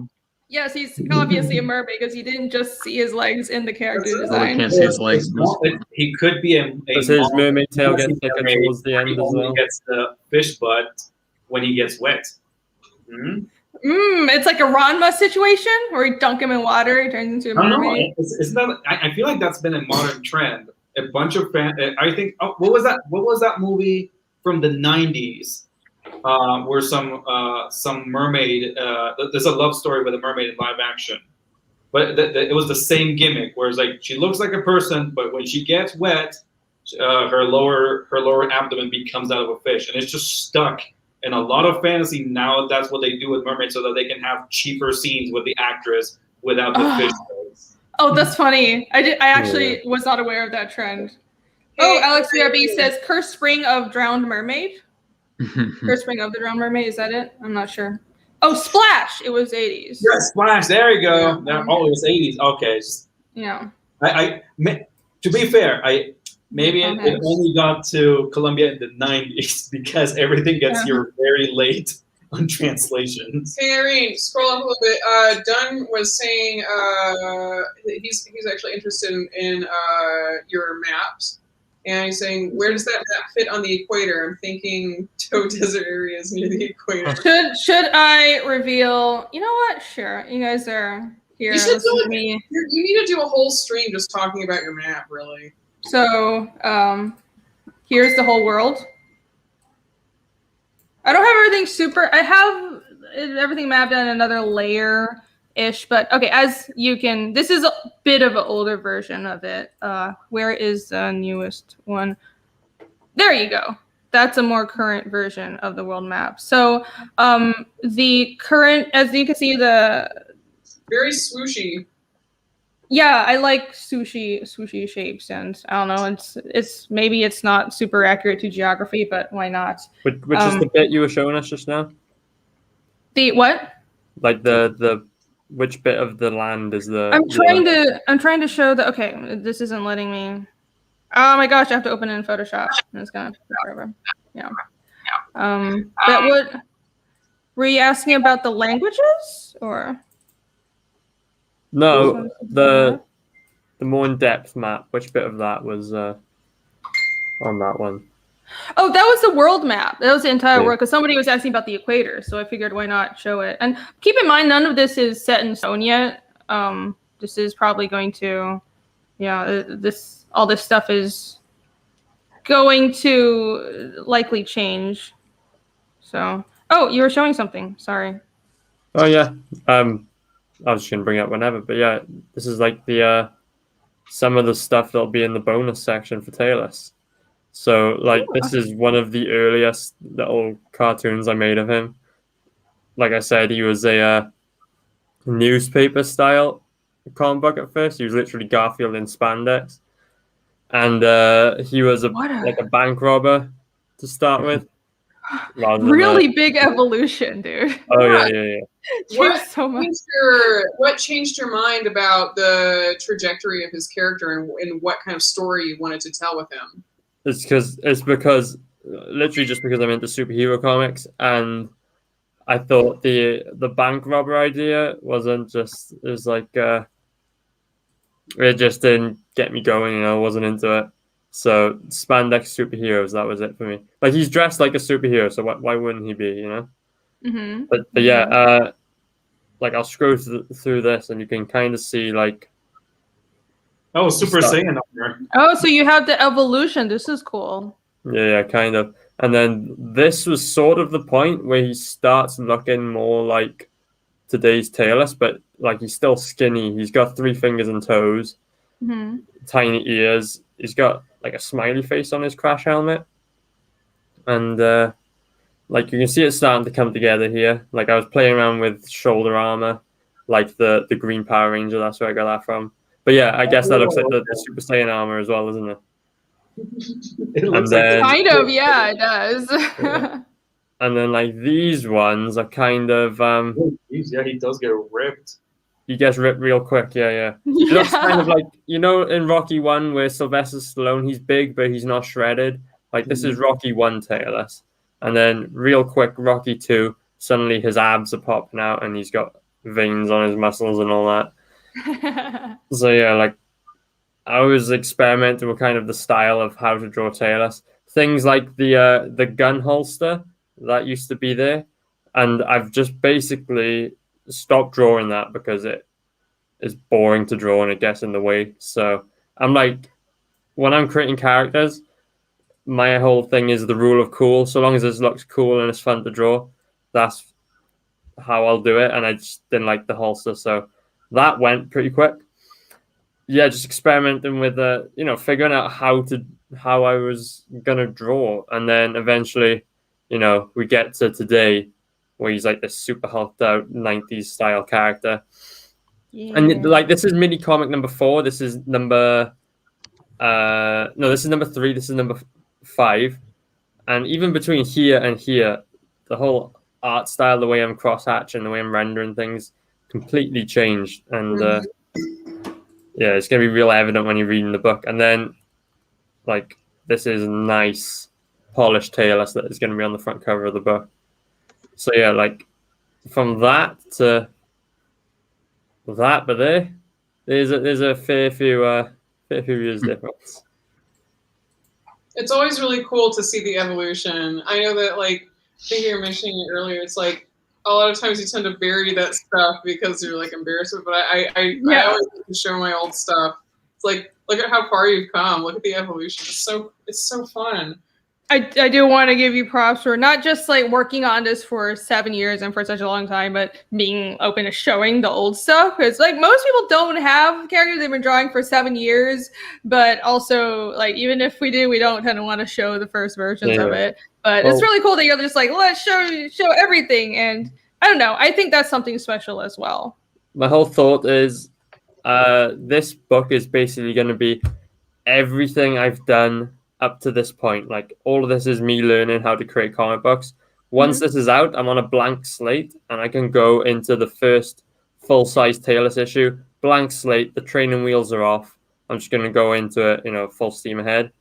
So my idea is just show everyone what I've got so far, and we'll build on this whole comic book career next year. Fantastic. Yeah. And I like it. Back Talos. Let's get one more backer on this show. That'd be really cool. Let's get to 5. Let's see if we can get to 5 on this stream. Almost at 2 hours. Come on, we can get a 5th backer. 7 years of work. You guys want this? I like Alex VRB's comment. Yeah, he just eats a lot of chicken and works out. Yeah, it's not roids. Space roids. Not roids at all. You get ripped pretty fast. Pretty fast. Kind of overnight. Some would say it's suspicious. Don Rungle said, Talos, do you live, bro? From that day forward, his world had changed. Dude, he's getting ripped on Image Your Comic. tagline, do you live, bro? Yep, Bucky O'Hare. Someone said Bucky O'Hare. Like, if this catches on as the CG's Bucky O'Hare, I'd be more than happy with that, because like Mary Boys is CG's Ninja Turtles kind of thing. It would be an honor. Like, the guy who creates Bucky O'Hare he is so talented. So, you know, if this is giving people Bucky O'Hare vibes, I'm more than happy with that. I actually don't know what that one is. What is Bucky O'Hare? Picture Bucky O'Hare looks like Skinny Tailless. He's a green bunny rabbit in outer space. Fights insects, I think. Yeah, I had seen this thing. Yeah, with that little ray gun. Didn't this thing have like a video game as well? He's had a lot of things like video games, movies, TV show. Oh, okay. It's just, I only recognize him from an old video game review. But yeah, I recognize that atomic green rabbit with a ray gun. Yeah. So I have to going back to, this is related, but going back to character designs as well. We've been talking a lot about protagonists, and it's kind of, I think it's in a way kind of easy to talk about protagonists because so long as you can make them look iconic and memorable, you often are making your protagonists the most attractive people in your comic. It just tends to be that way. Not always the case, but you know.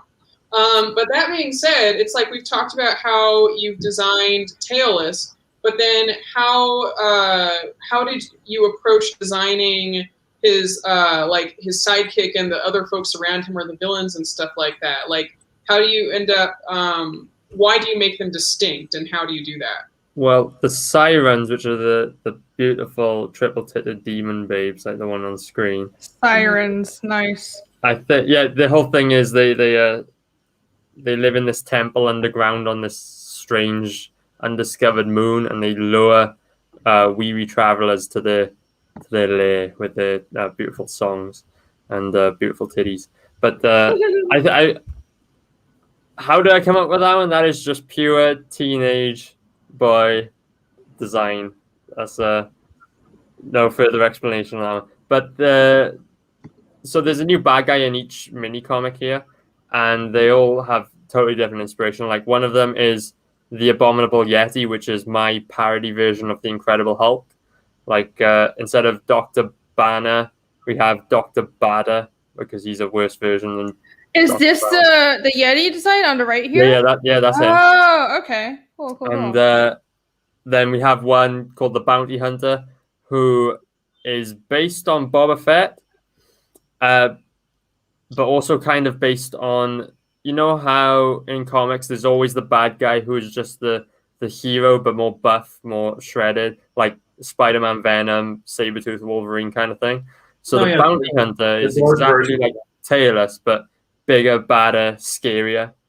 And he's the Sabretooth to Tailless' Wolverine. And yeah, there's a few others. In one of the issues, he's just fighting straight up space Nazis alongside not Daredevil, Commie Mark's character. So nice. Yeah, there's those. And when I say space Nazis, they're humans just in outer space taking their National Socialist Party to Mars or whatever. So Eric McIntyre in the chat says, what was it? Who will be CG's Chainsaw Man? I made one last year called Sledgehead. It's basically just a guy with organic steel skin, and he has a sledgehammer for a head. Oh, there you said. Cool. Check out Chimera's Sledgehammer. I didn't know about that one. No, I just doodled it when I was at work one day when I was reading Chainsaw Man. That's a key to success. Draw a character with a giant weapon as his head. I'm trying to remember. I remember there was a character that I saw recently in comics that was also just a gun for a head. But now I'm spacing out on what property that came from. No Gun's wife. Huh? No Gun's wife. Guy has a revolver for a head. Why do you know these things? I have no idea. Chimera seems to be awesome. like kind of like an encyclopedia for all things nerdy right now. Where? Who?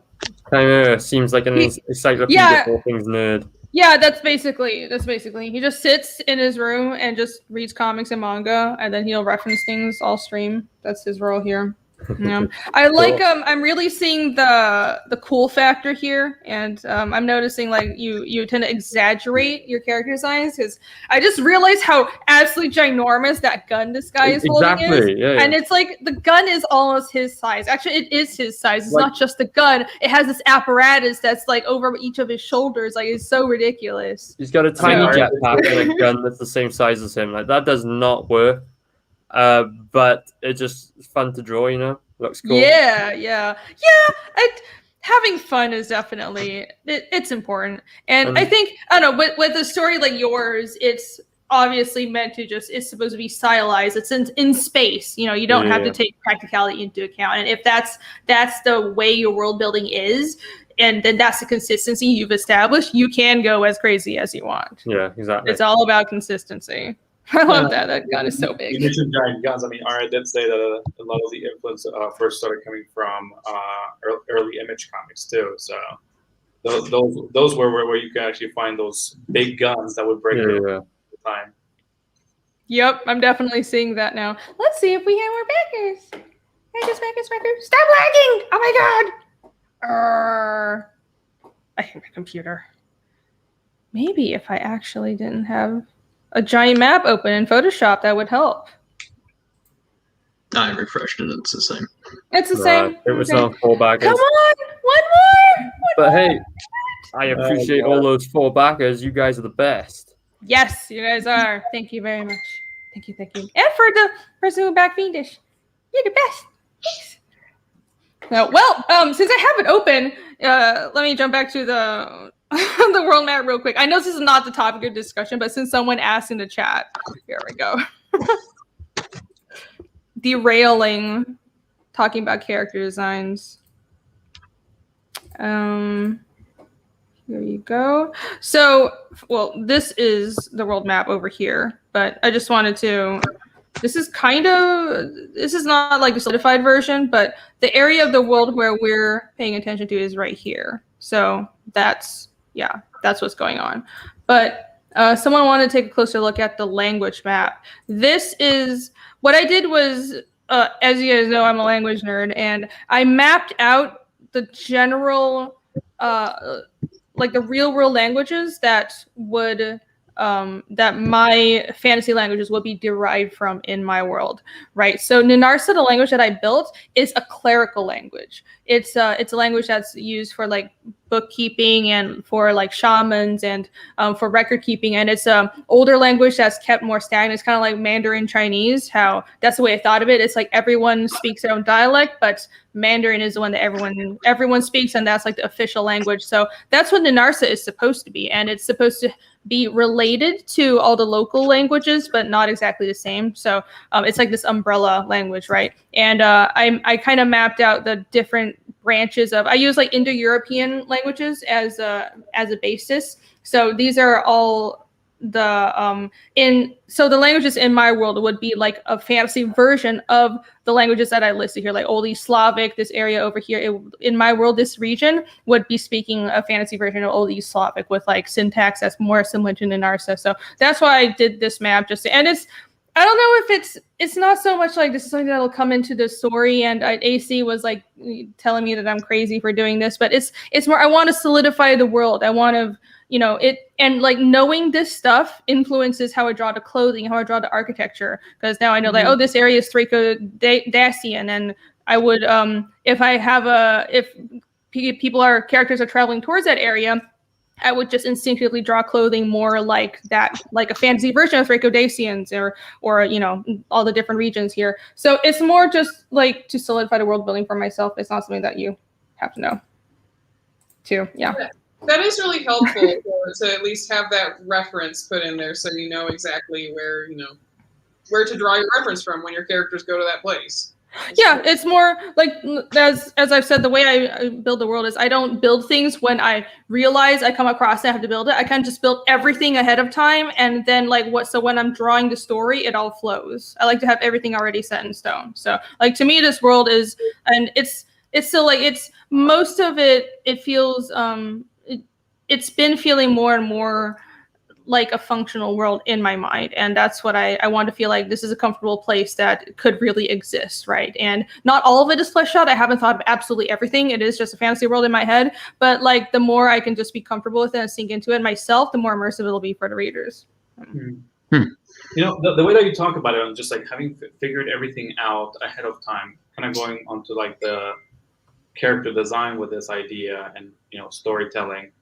I might be wrong, but from what I understand, AC also tends to have a similar approach to it, where she actually wants to also figure out everything and structure it out succinctly, so that from the original just draft of it onto the final comic, everything translates like very much one-to-one to what her story was from the beginning. But I actually do tend to gravitate more towards actually just creating some kind of basis, like some pillars that kind of contain the story, and then just make vague approximations of what I want to do with it. Because I feel like if it's a big enough project, I'm bound to change my mind along the way. I'm bound to think of something. Oh yeah. Especially with the characters, where I feel like I kind of have a general idea of them, but I know that they will change even for the outcome that I want for them along the way of actually writing the story, or even putting it down from writing over to art. Yeah, well, that's what I was mentioning before, especially for characters. I feel like things change right up to the point where I put them on a page. And even after I put a character on a page, like I was talking about with Isil and Casimir, I decided that, no, this doesn't feel right. I have to change the design. I went back a few pages and edited things. And for the world, I feel like it's been changing since I started drawing this comic, but it's becoming more and more solidified. So it's not something that'll just constantly change, and that's why I didn't fill out the entire map, like the details of it, and there are towns in here that just there's a lot of open space in this world, and that'll be filled out as we actually travel. I don't have, like I said, I don't have everything mapped out, but what's important at this point is to understand like the general regional feel. And like this region, the people live, this is a more desert region, so they live off of this type of economy, or this is a mountainous region. And I want to think about that kind of stuff. But it's not like I have the government system for every single town here written out. Yeah, things change. And you don't want to be like too rigid. What do you say? Sorry? Oh, is that you make it sound like it though? No, I said I don't have everything mapped out, but this having everything completely set in stone is not the same as like just having a feel for the world. You know what I mean? By the way, going back up a bit, Toko Mayhead said earlier, what map making software are you using? This is really impressive. It's just Photoshop. I guess so. It's just, I suppose. I would show you my layers, but then this stream would immediately die if I opened this.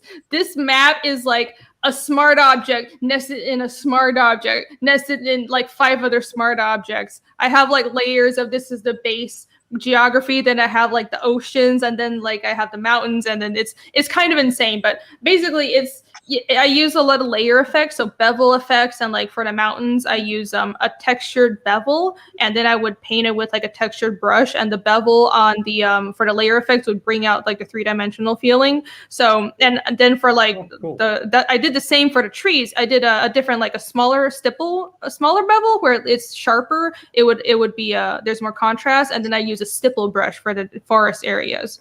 So yeah, this is just Photoshop. You don't have to. I just like the freedom. I don't like.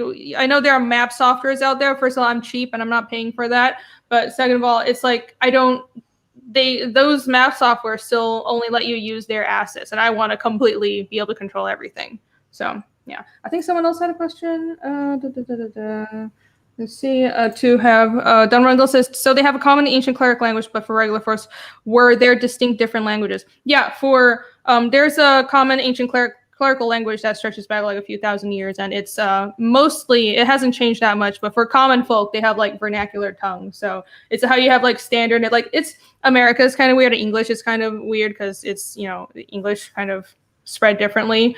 But I guess you could say like we have a standard American English, but regional dialects exist. So you have a Southern dialect, you have a California dialect, you have like people, you can always tell when someone's from Boston. But mostly what I was referencing was like how Mandarin Chinese and all the Chinese dialects work. And I thought that worked really well because I wanted to have a fantasy language, and especially it was for the writing, because when I wanted when the writing showed up in my story for it to like actually be the fantasy language. But yeah, I'm not going to build every single language here, and it's like all the dialects that exist on the continent are related, like mildly mutually intelligible, but not completely. But like people can communicate with each other through the clerical language. Okay, we're supposed to be talking about characters, and I'm gonna stop now. Yay, character designs. So, I want to show these off. I'm just going to here. Yeah.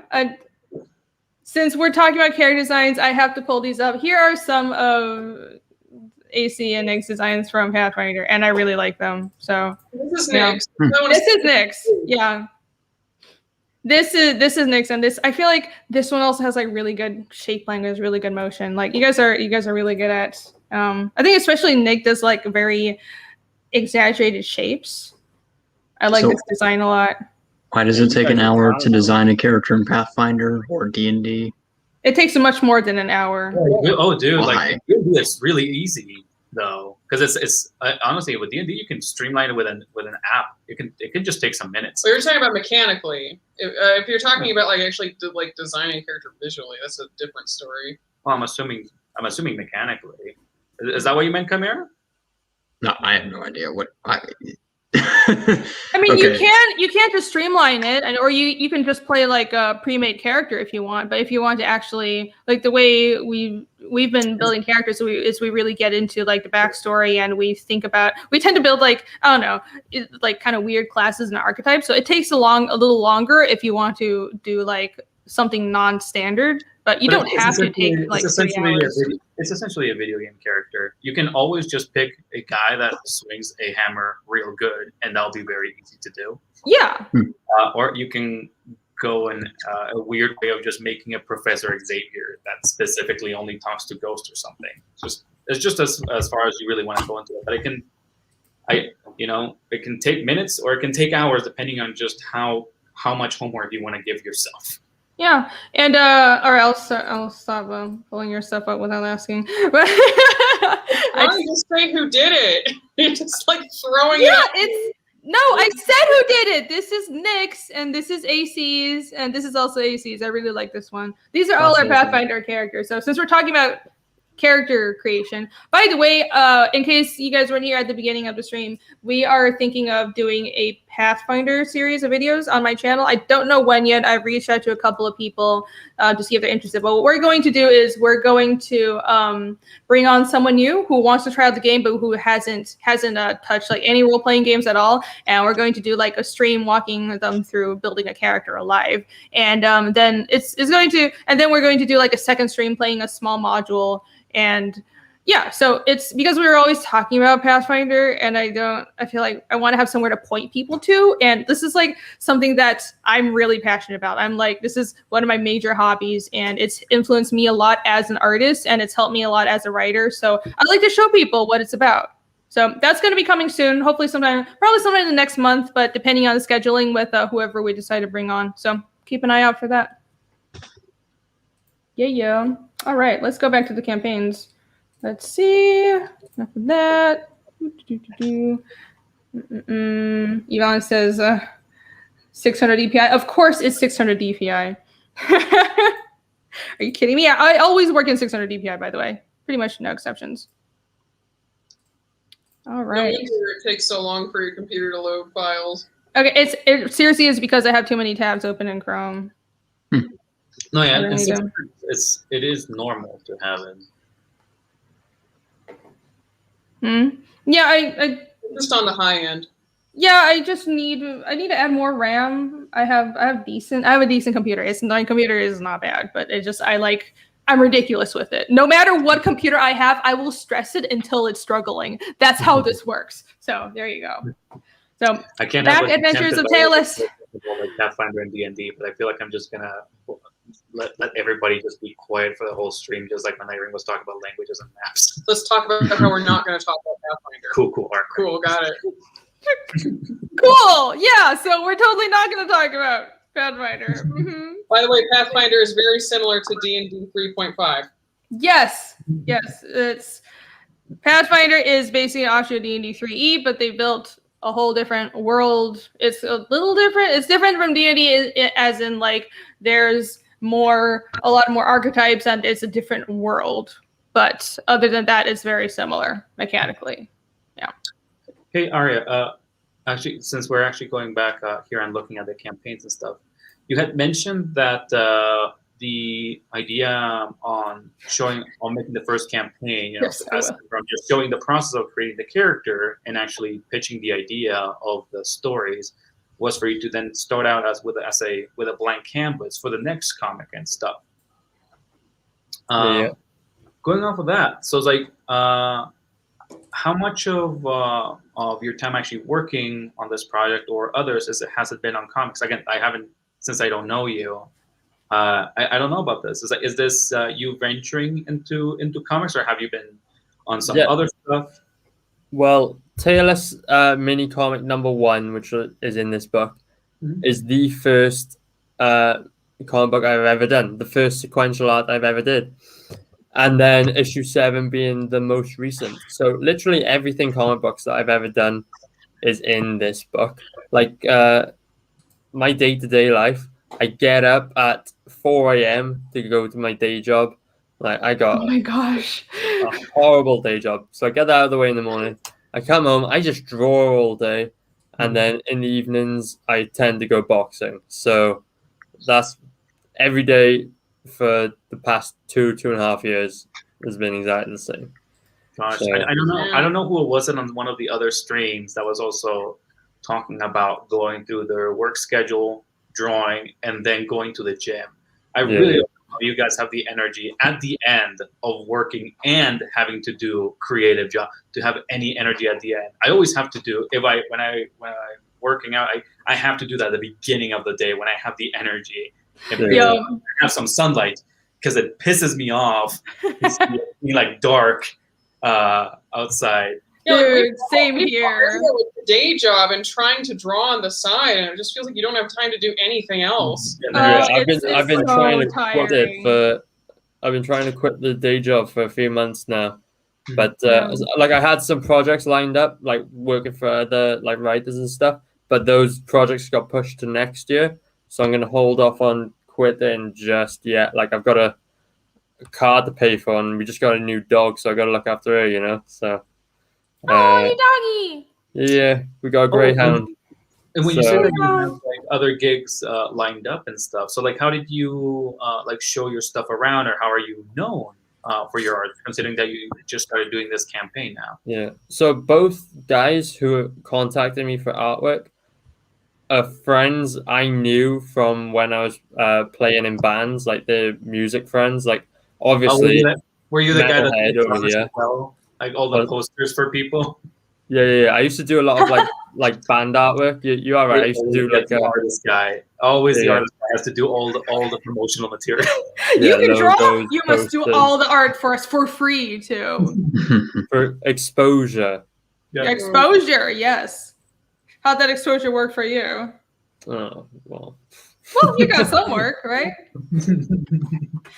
It's always like that. Yeah, But yeah, so those two guys are just friends I knew from that scene who decided they want to write comics, so they got me involved. So that'll be going ahead as of next year. And then I've also got, when this book comes out, we'll have all the Blackness Comics branding on it. So in January, I'll be launching a project. I don't want to give the title away yet because, like with the artist, we've agreed to keep everything secret so far. So another guy drawing a book. So that'll be the second Blackness Comics book.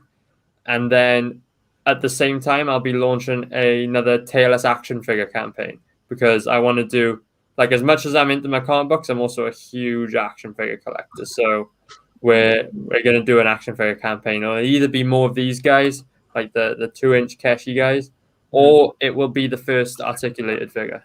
Ooh, that would be awesome. Yeah, I've seen more and more people doing action figures and toys with their comic campaigns. I think that's fantastic.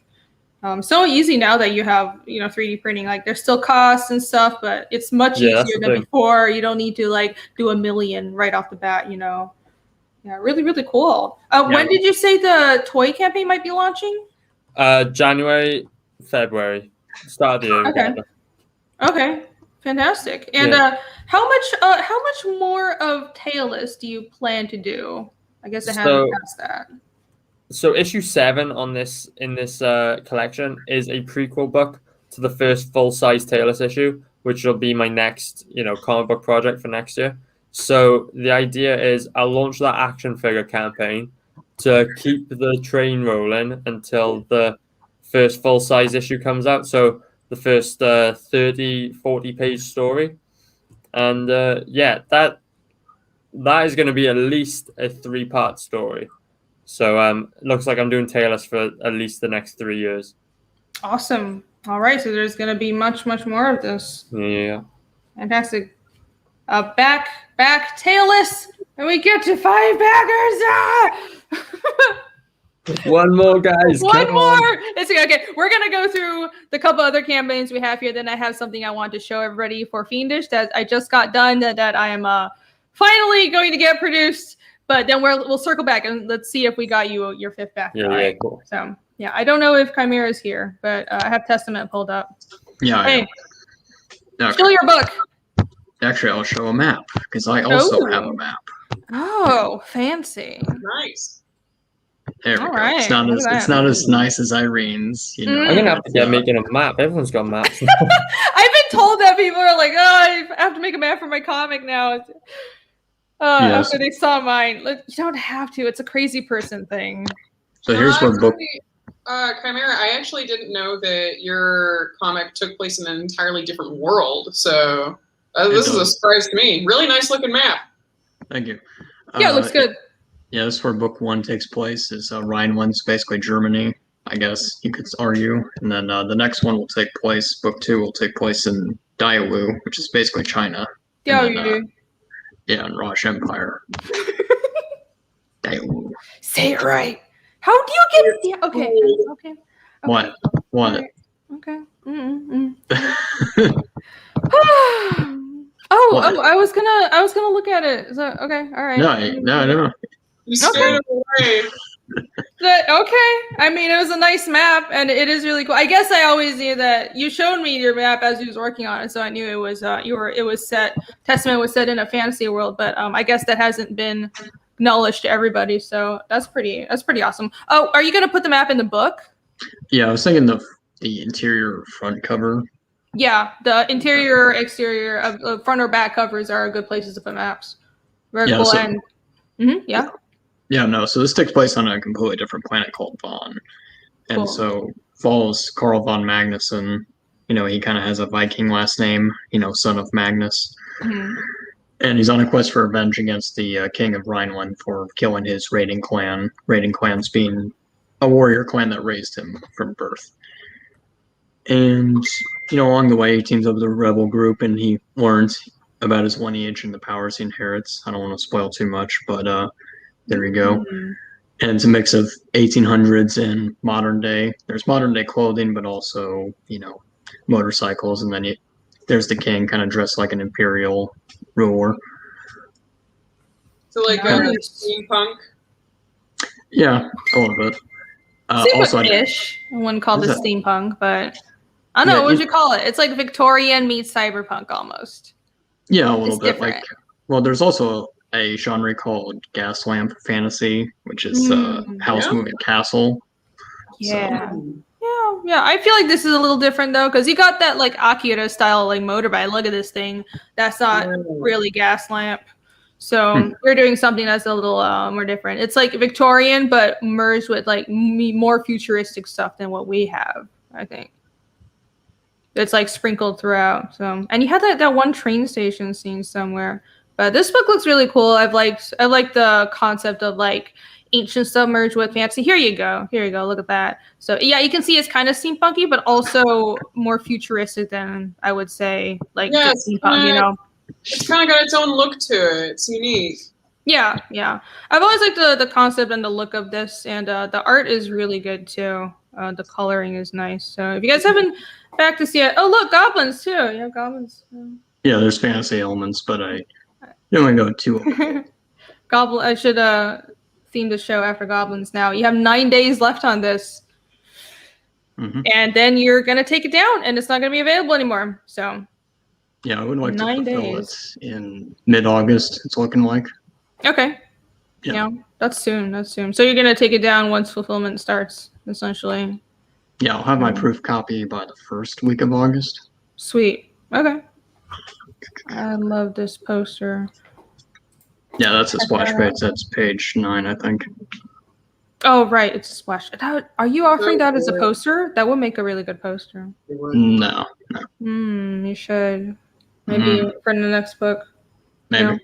Beyond Time, hello! Thanks for joining. Hey, dude. What's up? Blingo's Vengeful Ghost says goblins are the best. Yes, they are. Yes, they are. I'm so glad we have this addition to the chat. I'm so happy. I have proof that I am too. Oh my god, this is the best meme. All right, no. please be regular. I love that. Testament, back it. You have 9 days, just over a week left. So, Let me post the link in the chat. Hang on. Oh yeah, I should be linking. Oh no, I'm too busy. I'm scrolling through all these campaigns. So back Testament, back Tailless, and also my book. Hey, it's your back Fiendish. Check it out. Look, this is my comic that I kind of feel like most people in the chat have seen it, but in case anyone doesn't know about it, this is my mystery action fantasy comic that I have been working on for like 3 years or so now, and it's 50 pages now because the 25K stretch goal was to add 4 more pages. I just got done with that. I actually spent all day lettering those 4 pages, and it took all day because the character is speaking Nanarsa, and I don't have a typeface for Nanarsa yet, so I had to hand draw some of the characters and then cut and paste the letters from my alphabet and then piece together what they were saying. I'm honestly surprised that you don't have a typeface for it yet. It is only a matter of time, isn't it? Actually, the one block that I have towards having a typeface is I have characters that are not cognates to English. So I have SH is its own character, TH is its own character, and KH, AU, AE are all their own characters. So I have to figure out how to plug that into a typeface. Do I have it if you hit the 2 letters in consecutively, it'll generate a new character because that's what Chinese does, and that's how you type Japanese and Chinese. So I have to figure it out. It's more complicated than just plugging in these letters into an English, keyboard. So it's that's the only reason I don't have a typeface yet. But I was lettering those 4 pages. They're done, by the way. I just sent them to Nick today to color, and I'm going to be doing the shading, and the shading will be done this week. So next week it's going to print. Going to print next week, guys. Printing. Woo! I just saw Nick is starting to color the next scene, so I'm getting to see his work on his new color scheme. So it's looking good. Oh, the scene in the daytime? Mm-hmm. Yeah, I can't wait. Yeah, I would. I'm very excited for these colors as well. They look very good so far. So all 50 pages are done on this at this point, and I'm not adding more pages because I have to send this thing to the factory. But the final book is going to be in full color. The grayscale book is what I'm going to ship in August. So I'm going to send that to print first because I don't have to. All the grayscale except for those 4 pages are almost done. So I'm going to finish the shading on the 4 pages, and it'll be finished, done, factory ready. So the color version, once again, will ship in September. It should be shipping in September, mid to late September, and the grayscale will be shipping late August. So it'll probably take 2 or 3 weeks for production, but I'm sending it out next week. So as soon as I get them back from printer, those are going to the backer. So the grayscale book will get to backers first, and I'm very excited because I do want to fulfill things in August, but we're expecting to actually color the book, and that just takes a little longer. a little more time. So in case anyone here hasn't seen this campaign yet, if there are any newcomers, the premise is it's basically about a group of young men and women on a journey of vengeance against otherworldly monsters. And my main character, Casimir, that we've been talking about this whole stream, and probably you're a bit lost if you don't know about my story. He was the sole survivor, as far as he knows, of a demon attack on his hometown. And it was a very mysterious demon attack. Nobody knows where these monsters came from. And he ran away from that attack. He grew up far, far away, tried to forget about his past and what happened to his family. But years later, these monsters resurface again. And here you can see these are my Cthulhu-ish, very Lovecraftian-inspired monsters. And their origins are a complete mystery because even though this is a fantasy world, no one knows where these creatures came from. Because you have magical creatures, you have all kinds of weird magical beasts, but these things are something different. They're much more vicious. They're not natural to this world at all, and we don't know where they came from. So that is the job of Casimir and his other companions that he sets on this journey with to figure out where they came from and how did they come into this world. And did someone bring them about? What kind of freak accident brought them here? We don't know where they're from. What are their abilities? I don't know. It's this whole mystery, and I'm very, very excited to tell you all about the rest of this story. This goes so deep, and the story will evolve into something that's much, much bigger. But I'm starting out very personal for the first arc, and the first 2 chapters is just about Casimir going back to his hometown and putting his family to rest and kind of coming to terms with what happened with his hometown. And throughout the way, we find little clues here and there about, where these demons came from and what their nature is. So I want to kind of let the character arc speak for itself. I want it to be about the characters, especially at the beginning of the story, and not like overload people with the world building, because even though I have a lot of world building, it's just in the background and I want it to happen naturally. So yeah. You gotta sprinkle it in. You can't give them it all at once. Yeah, I know. I have to hold myself back from. I think I'm pretty good about doing that when I'm actually drawing and writing the story, because my goal is for everything to be immersive. So I don't have pages where it's like, let me just explain the magic to you. Let me explain the Pantheon, because it's like, why would anyone in the world do that? They would just already know about it. They would just reference the gods, because gods in my world do exist, but they don't meddle in, they don't show themselves, and they don't actually actively take part in anything. But they people in the world wouldn't just explain their world. We don't do that. Why would they do that? So it's just something that you'll learn about the world building as you read naturally. And if that's why I have the website here, this whole giant crazy thing is for people to reference if you get lost and want to find out more about the world building. And I have my character profiles here. I have here are the turnarounds I was showing before. I have some more information about the characters and my world map, my introduction.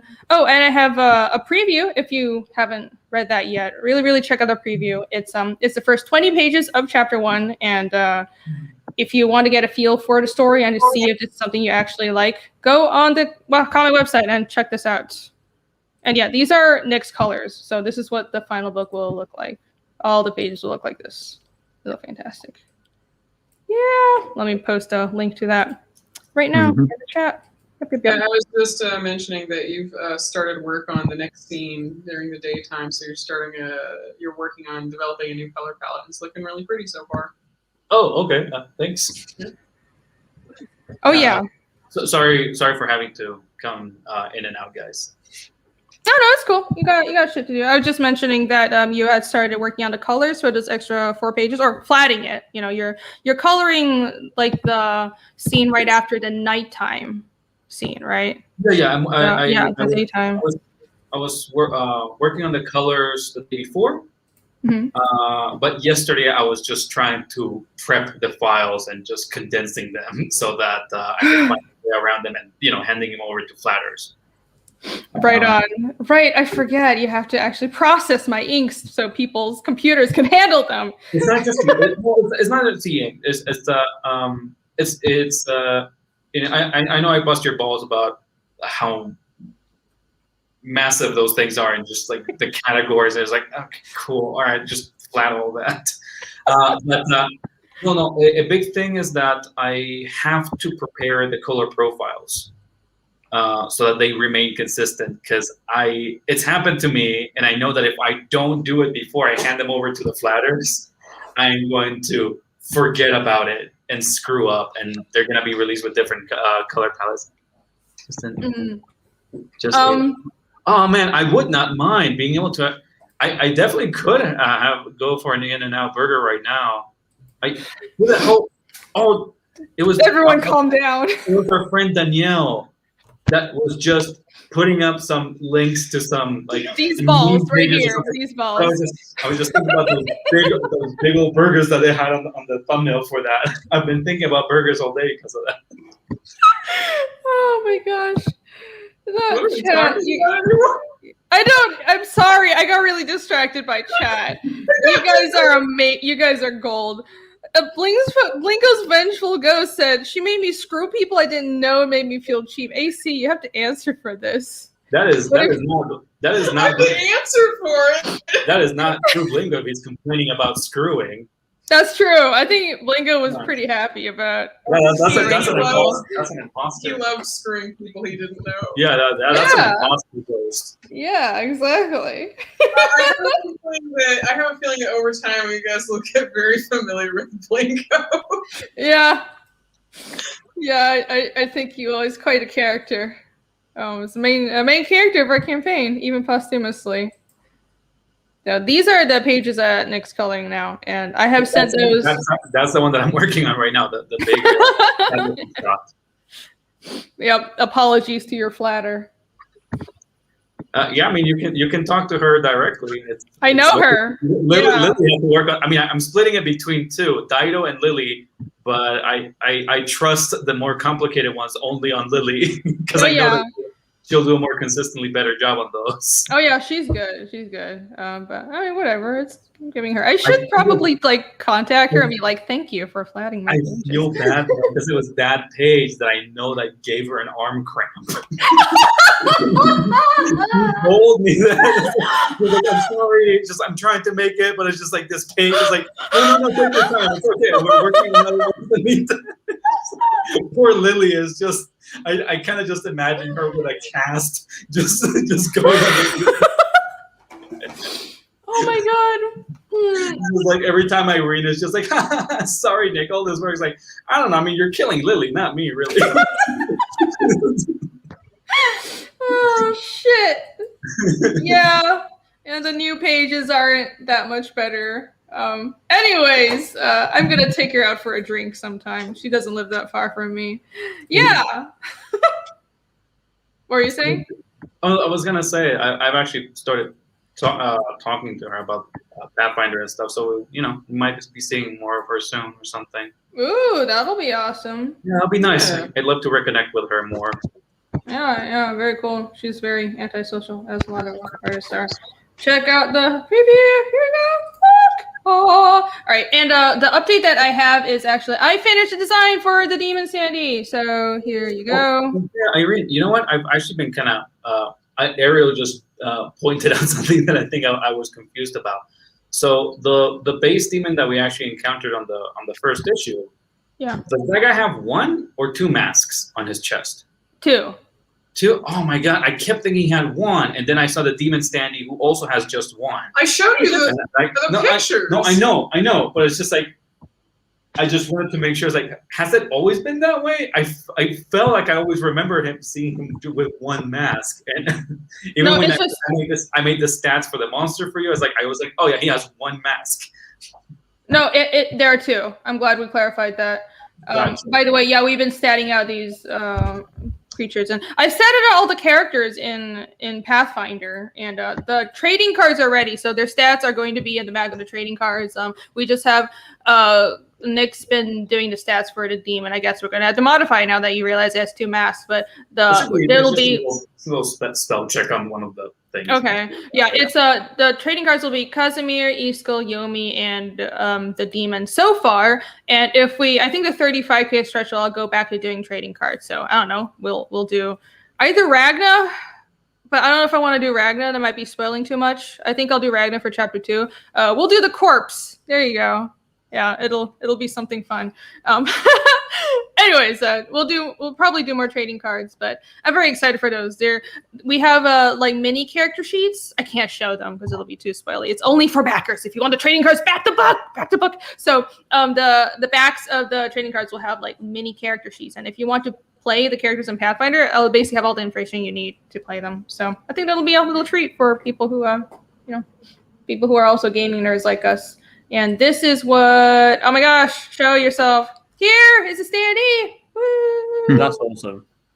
Thank you. I'm glad you think so. So this is the crazy final. cool. Yeah, thank you. This is the final layout for the little demon standee. I think, how big is it? It's probably like 3 inches, about yay big. But I see the little rock formation on the right side. That's the base. So instead of doing just like a normal clear base, I decided like I wanted to have an actual drawing on it. So I had the logo, and there'll be like a little hole in the rock in the middle for the demon to stand on top of it. So it'll be like a little demon standing on a bloodstained rock, and I have like this whole thing will be printed as one acrylic piece with cutouts. So I wanted like I have the background. It's like a nice, I wanted to be like a whole package. And I'm going to ask the factory if they can actually cut out like how my publishing house, the Hellion House logo and Fiendish, and have it like pop out as an extra little piece, and see if like maybe I can make it a keychain or something. I don't know, because it's just like I have some extra acrylic there. But anyways, I'm very happy with this design, and this is the Demon Sandy tier for the Indiegogo, so you can get that as an add-on or as I think part of the Heat tier. Yeah, for the Heat tier, you can get the Demon Sandy, or just you can get the book and just this as an add-on as well. So these are going to the factory very, very soon, and I'm very excited. Super excited. Talking about the little figures for rewards in the campaigns. Aria, how high of a backer tier is it to get the little Kinnikuman figures? He's available right now. You can I suggest everyone back my featured tier, because you get everything on the campaign on the featured tier. So you get Keshi Tail, that's included in that. The cool thing is everything in that feature tier is also discounted, so that's like a £4 or £5 discount, as opposed to backing everything individually. So with those backers that we got today, we are so close to unlocking the upgrade for this guy. Right, you said to get the more rubbery material. Yeah. We've got to be like 10, maybe less by now, to unlock the rubbery upgrade. That sounds wrong, but only when you draw attention to it, which seems purposeful. Or it sounds very. It's fine. Yeah, we've been talking about triple boobs and balls, and we're good. This is my show. But what level is the tier to get the figure? Yeah, is this it? You can just get the figure on its own? Oh, wow. Is that? You get him on his own there. £12, $16. You can, if you scroll down a little bit more, there's a army builder tier for anyone who wants to get multiples. So you get 3 at a time. Again, cheaper than if you were to just buy the single version. If you scroll up one, there's another tier where he's available, and so that's the mega merch bundle. So that's basically everything on the campaign except for the book. So you get the merchandise. Okay. So if people already have the book, they can just back this to get extra goodies that you're offering. Okay. Very nice. Very nice. But yeah, I would suggest everyone back that featured tier. We sold 3 of those today. One was just the book. The other 3 were the feature tier. That feature tier comes with 2 exclusive trading cards and 2 exclusive posters.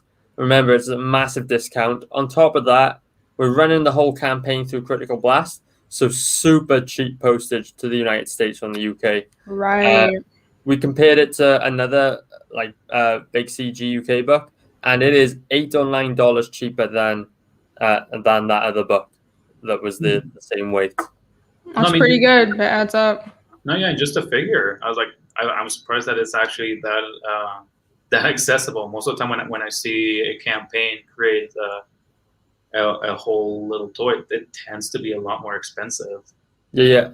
I'm working with a guy called Graphite Toys, who turns out just happens to be another CG guy. Like, he was totally into the same sort of stuff I'm into, and he's as much into this project as me. Like, he's excited about it all. He's a really good 3D artist, and he's working with me.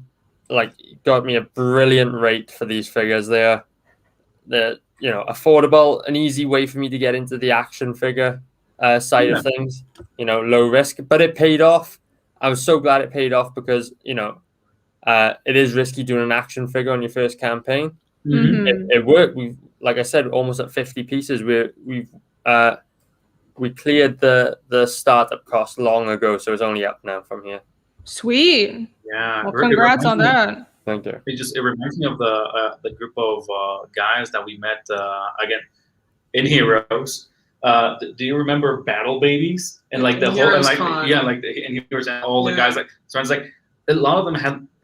I know that there was a guy that actually made the assembled toys for Battle Babies, but then it was like he had friends of other toys that they actually just made by themselves or like 3D printed. It's like they were much like Aria's doing basing him off of the little Kinnikuman figures. These guys were actually making them off of the base mold of old He-Man toys, and even then it was so expensive to get a single one of them. So yeah, that is great that you can actually get them so accessible, even for a small figure like that. I know that stuff adds up a lot. It's that's really cool. 3D printing, it's like unlocked. Like, you don't have to go the traditional route anymore, which is like to go to a factory in China probably where get these figures mass produced and pay for expensive tooling and all that. Nowadays, even if you're doing articulated figures, to get that articulation, you can literally download a Star Wars figure or something with pre-designed articulation points and just build your own character around it, and like you wouldn't be able to even see the stormtrooper or whatever that you built it around. So I know we get a lot of that. Even us that are not, we don't really do 3D printing. We are very much aware of that just because we're at the whole D&D circle. So everyone's downloading and editing them, so that I don't have to pay for very expensive miniatures. The point being, like, nowadays the barrier for entry into something like this is a lot lower than it used to be. That's true. I guess you're right. The 3D printing was not really that popular. It was just kind of starting out. Yeah.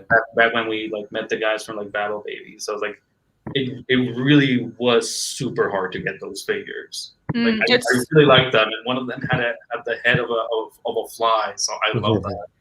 That's pretty. 3D printing is so accessible now. As I thought of getting into it a few years ago, and that was when it was still more expensive. But now you can get a pretty competent 3D printer for like $200-300. Yeah, and you have a material cost, but it really is just the time you have to spend modeling and setting up the the machine and everything. But it's not that expensive anymore. Yeah, I have a feeling that maybe someday in the future we might even own one ourselves. Yeah, it sounds like fun. Especially with the 3D printing around us tends to be they have very rough finish. They don't do that last step where they kind of put the heat on it so that the ridges actually smooth up, so they all look really jagged on the edges. Yeah. Oh jeez. Yeah, I'm not a fan of 3D printed figures. Like Taylor's currently is 3D printed, but that's why we're trying to upgrade him. 3D printing is a really easy way to make molds and the scaffolding, the whole skeleton of a figure, and then you can once you've got the molds made and all that, then you can make them out of anything really, and that's that's my vibe. That's what I like. Yeah, honestly, I'm really glad to hear that because I prefer traditional sculpting. And so far, everyone I've met who's making these figurines for crowdfunding have been like 3D printing. And I'm like, I get it, but I prefer hand sculpting and being able. I get that 3D printing is a nice support for this kind of stuff, but I want to hand sculpt stuff and then cast it. I think you can do more materials that way, and it's just I don't know. I think the sculpts are. It's probably just I'm more familiar with it, but I don't know. There's more more organicness to it. I feel than anything because I've done some 3D stuff before, and there's still a bit of a difference. So it's nice to hear that you support actual molding and casting because it's it's a different product. It's less like factory produced because you can kind of well, yeah, like all my artwork is traditional, so I'm exactly the same way when it comes to action figures, you know. Yeah. It there's a different feel to it, you know. And I think like even anime figurines, they're not just like 3D printed. It's the artists hand sculpt those things and then they mold and cast them. So it's really amazing that they're so smooth and stuff, but those are handmade and then they're cast and sculpted. I think a lot of it helps. Like, oh, you're talking. What is the term for those, Irene? Where it's just like that is like something garage something, because it's a lot of fans just like to do those on their own for original figures. Do you remember the term for that? Not sure. Okay, well, but yeah, it's like I think it's like, I mean, again, I think we're our little traditional echo chamber. I also appreciate that, but I do feel like a part of it is very tainted by the fact that we have nostalgia for the look and feel for traditionally sculpted things, and also just as this level of comfort of what we're used to, just like feeling it ourselves, and just kind of having that hand to hand I don't know, interaction with the material. But man, it was who was the artist, the one that was doing all these steampunk Valhalla zombies.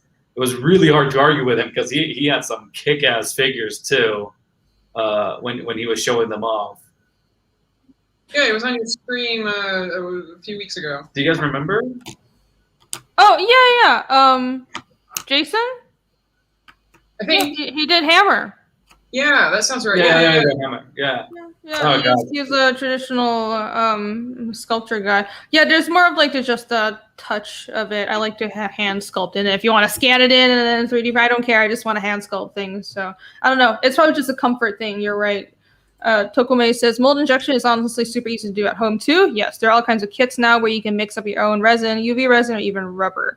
The availability now is endless. Yeah, I actually, when I was in Austin, I got really into sculpting and molding for a while. I got my own vacuum pump and I was doing molds. And it's hard because like I had a small vacuum pump and you need a really powerful one because I still kept on getting things with bubbles. But it was a lot of fun. It ended up like not being profitable because I didn't really have anything to tie the sculpture into it. I had a day job that took up so much time. It's a huge time sink is what it is.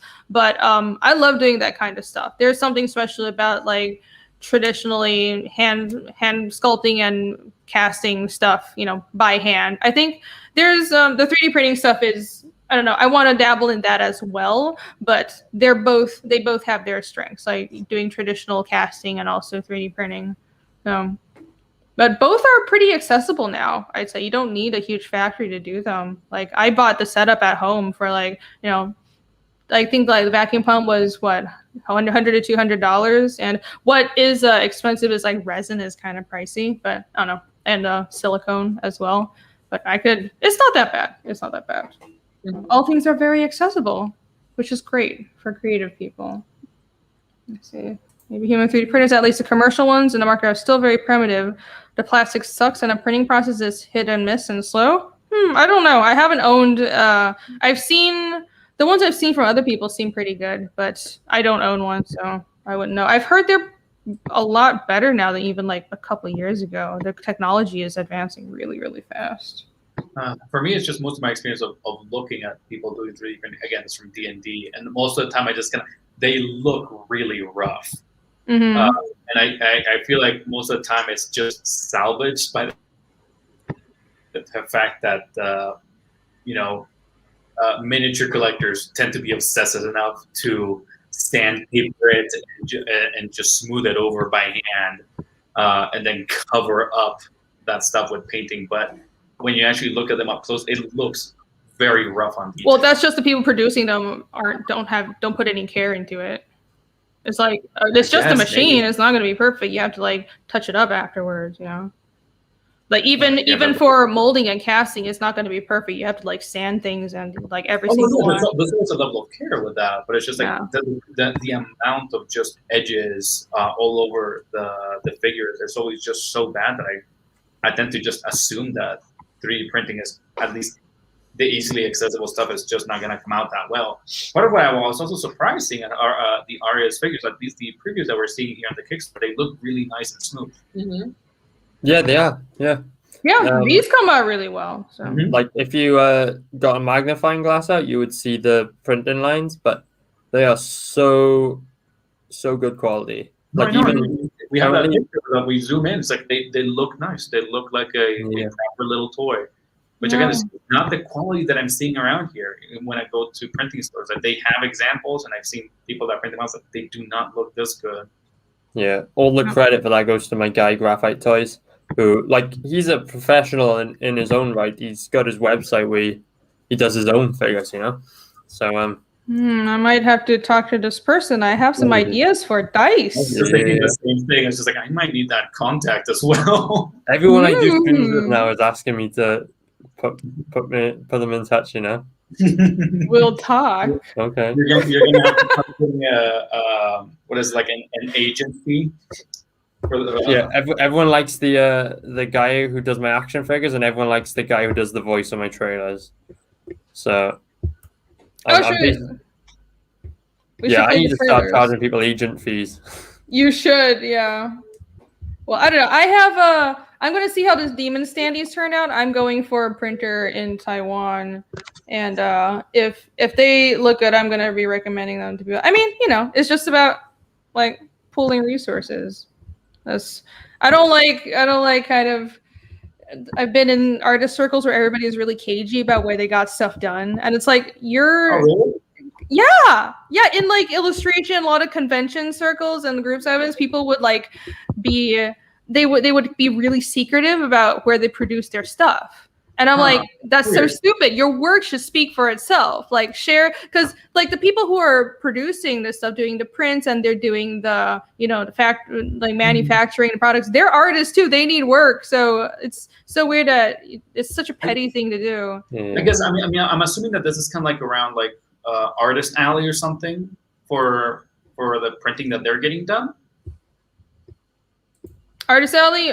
Yeah, it's like Artist Alley Facebook groups or just. I guess that makes sense because a lot of times, like when you are doing your table as an artist, I guess there's a higher level of insecurity because you might not necessarily have to be like at the professional level, so you're more relying on your product being high quality, and you don't want the competition on the other tables next to you being able to match that. That's really what you're kind of leaning on.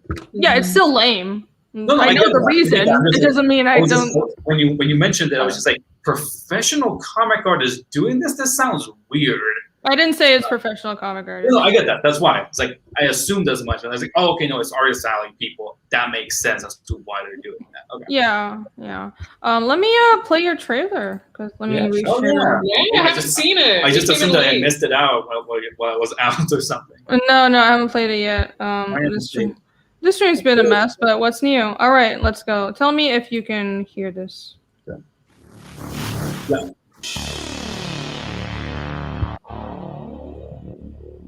Evil lurks in the darkest corners of outer space. The fate of the galaxy lies in the balance. But have no fear, adventurer. Introducing the 6-foot-tall, spandex-clad, intergalactic vigilante known as Tailless. Join Tailless, his sidekick Jet, and his fiery love interest Adelaide as they answer the call to defend the galaxy. Does Tailless have what it takes to save the day? Find out in The Adventures of Tailless in Outer Space Collected Edition. Now, for the first time ever, you can get your hands on all things Tailless. 6 short mini-comic adventures in one book. In each new adventure, Tailless faces off against a new and ever more dangerous threat. Discover the origins of Tailless in the bonus material section. An expansive deep dive into the character's creation, featuring every single image, story, and fan art of Tailless ever created. What are you waiting for? The Adventures of Tailless in Outer Space Collected Edition is out now, only on Indiegogo. back the hottest crowdfunded comic of the year. Adventure lies in your hands.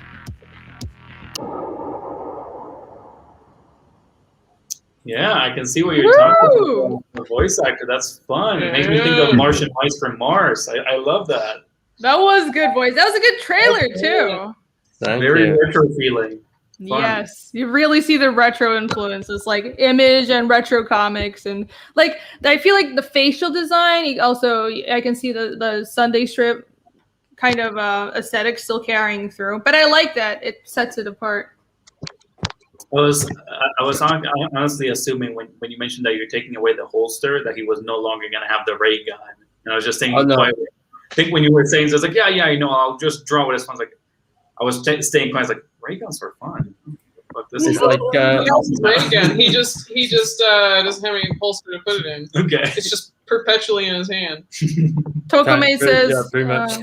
very impressive trailer. Well done. Yes. Thank you, That dude. is agreeing. I had to, pull it out for the trailers because I got absolutely roasted about the trailer I had on the mailing list, which was pretty much like 30 seconds of blackness, and it just said Taylor's coming soon at the end. Literally a teaser trailer. It was a teaser for the actual trailer. Yeah. So I had to There pull it you out. go. Yep, Oh, yeah. you had to pull out all the stops. Really good. Really fun. Mm-hmm. Let's see. I don't think we got more backers. No. Well, we got 4 backers. Oh, well, that's 4 more backers than I had 3 hours ago. Yeah, So it's not bad. fine by me. Yeah. And Thanks, we guys. are at 3 hours, so I want to start wrapping things up. Oh, geez. I mean, you're free to go if you want, Chimera. I don't know why you're So, why don't let's see. Let's start going through the rounds. Aria, since you're our specialist, where can everyone find you?